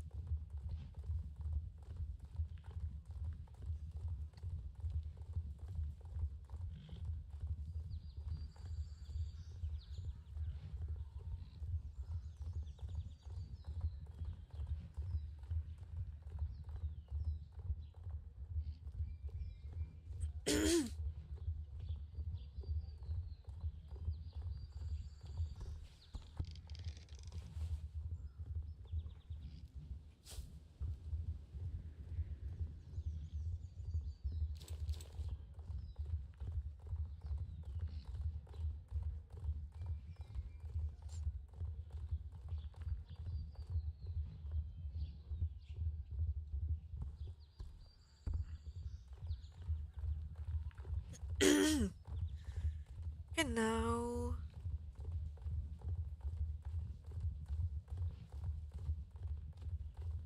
Also jetzt mache ich das Rennen da hinten noch.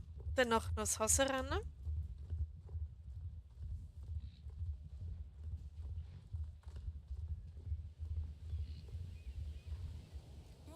Weil das Rennen ist relativ lang. Leider. Lang und sehr knapp bemessen von der Zeit her. Ich stelle gerade unseren dritten Club. Ein dritter Club? Cookie. Das ist sehr viel.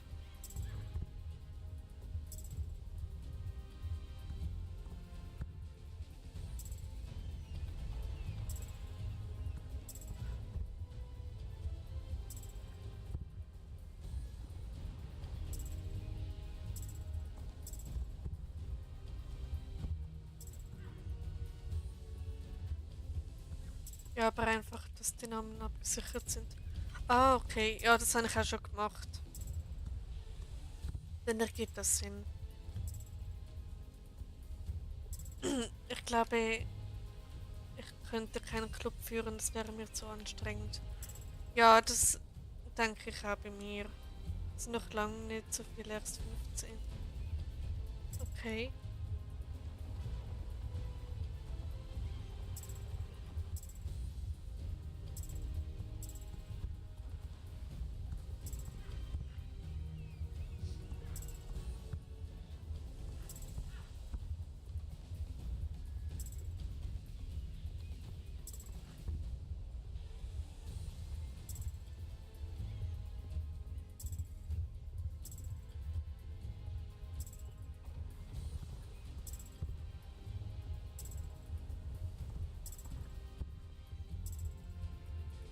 Also ich habe mir ja auch einen Clubnamen gesichert. Mit meinem anderen Account. Und ja. Bei mir ist es lieber, ich mache das jetzt schon als Namen sind irgendwann weg. Ja, das stimmt. Weil dann tut es einem ärgern, wenn. Ja. Wenn dann die Namen plötzlich weg sind, obwohl man sie sich jetzt hätte können sichern. Genau, leck genau vor dem Sprung. Gut gemacht, das ist so. Ich bin jetzt anders nach schon lange nicht mehr auf dem Bazar angekommen.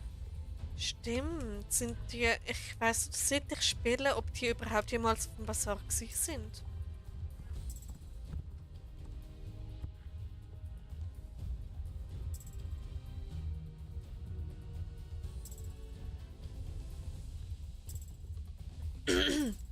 Ich glaube, die Curly sind auch noch nie auf dem Bazar gewesen. Glaub's. Okay, dann Everwindfelder. Let's go. Ups. Everwindfelder. So.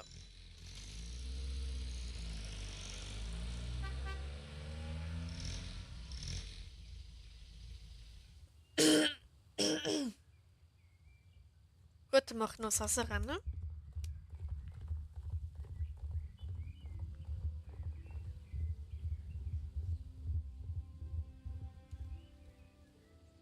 Die große Hasenherausforderung.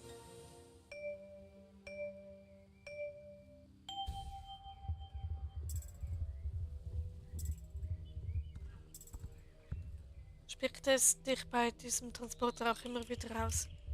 Ja, meistens. Es gibt so Transporte, die das irgendwie immer machen und das nervt. Aber ist das nur lustig.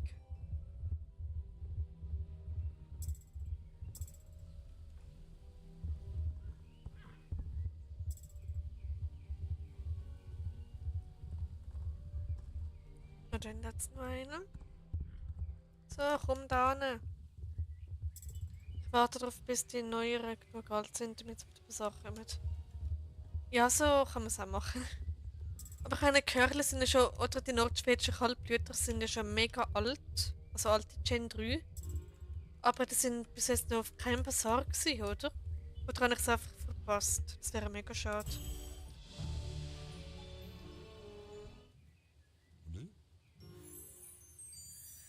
Gut, dann wäre ich jetzt wirklich komplett fertig mit dem Leveln.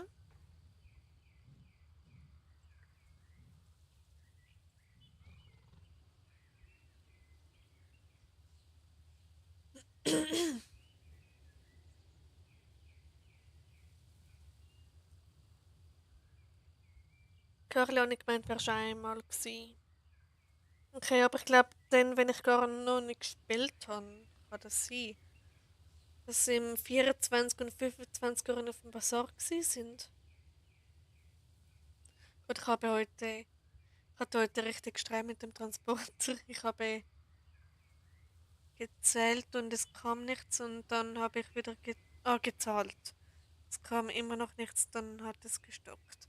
Oh nein, das ist ärgerlich. Ich habe doppelt gezahlt. Der Transporter. Oh je, das ist fies. Okay, in Mannheim gibt es noch etwas.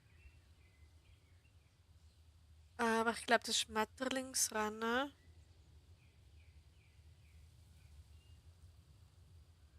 Dann hatte ich einen Netzwerkfehler und dass ich wieder reinging, war ich wieder am selben Ort wie vorher. Oh ja, also alles um so Stuss gehen. Das ist mega nervig.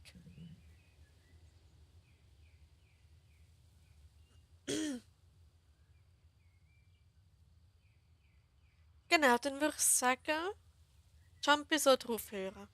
Eins von beiden. Sind wir dann noch. Ich glaube, wir sind das dritte wieder.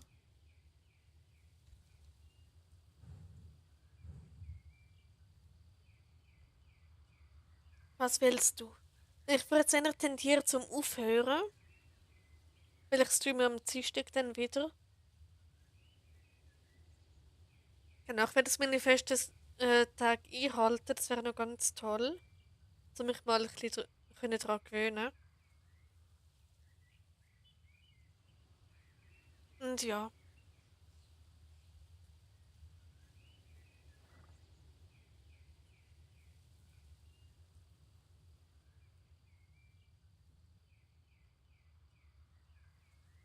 Weil ich merke schon, dass meine geistige Leistung langsam ein bisschen nachgibt und dann ist es gescheiter zum Aufhören.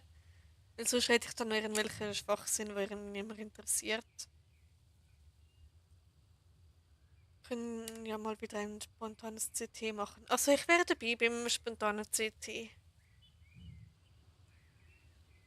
Aber jetzt fällt ja die Fee an, also Tschüss und gute Nacht, ihr alle anderen. Ist cool gewesen. Ja, Dora ist mega toll gewesen. Es hat wirklich Spaß gemacht. Die knapp 3 Stunden sind verflogen wie nichts. Genau, aber bevor ich mich verabschiede, wenn wir wieder mal ein CT machen. Irgendwann, irgendwo. Ja gut, das ist so offensichtlich, aber. Äh, ob du da vielleicht dabei wärst. Ich möchte auch an andere Account weiterleveln. Ja, und ich sollte beim anderen noch weiter questen und vielleicht noch ein anderes Spiel wieder mal spielen. Ja, wann wollt ihr? Morgen vielleicht? Da könnt ihr vielleicht dann spontan wieder ein Video aufnehmen. So ein Jumpy-Marathon wäre auch wieder mal etwas.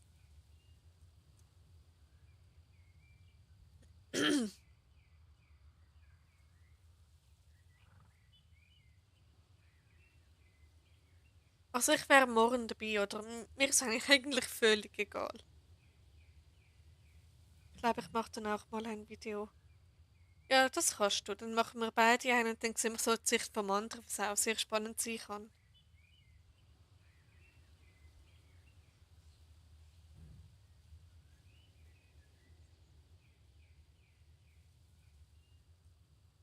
Ja, morgen Zeit. Super. Aber die Frage ist, wenn morgen? Wenn wir morgen, Nachmittag, Mittag, Abend, Nacht, was auch immer.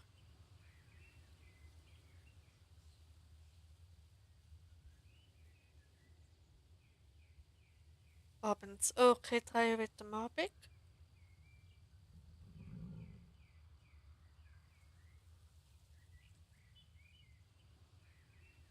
Abend. Gut, dann wenn beide Abend. Okay, dann würde ich sagen, um 7 Uhr. Okay. Also für mich wäre das gut. Für dich, Dori?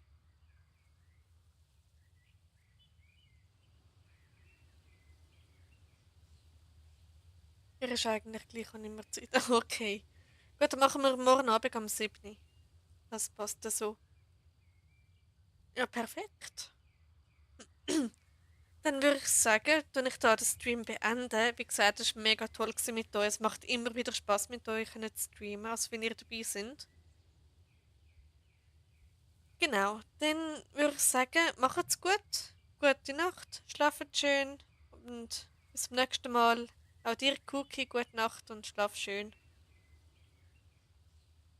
Und ja, dann sehen wir uns morgen schon wieder im Spiel, wegen dem CT. Und ja, dann würde ich sagen, macht's gut. Tschüss zusammen.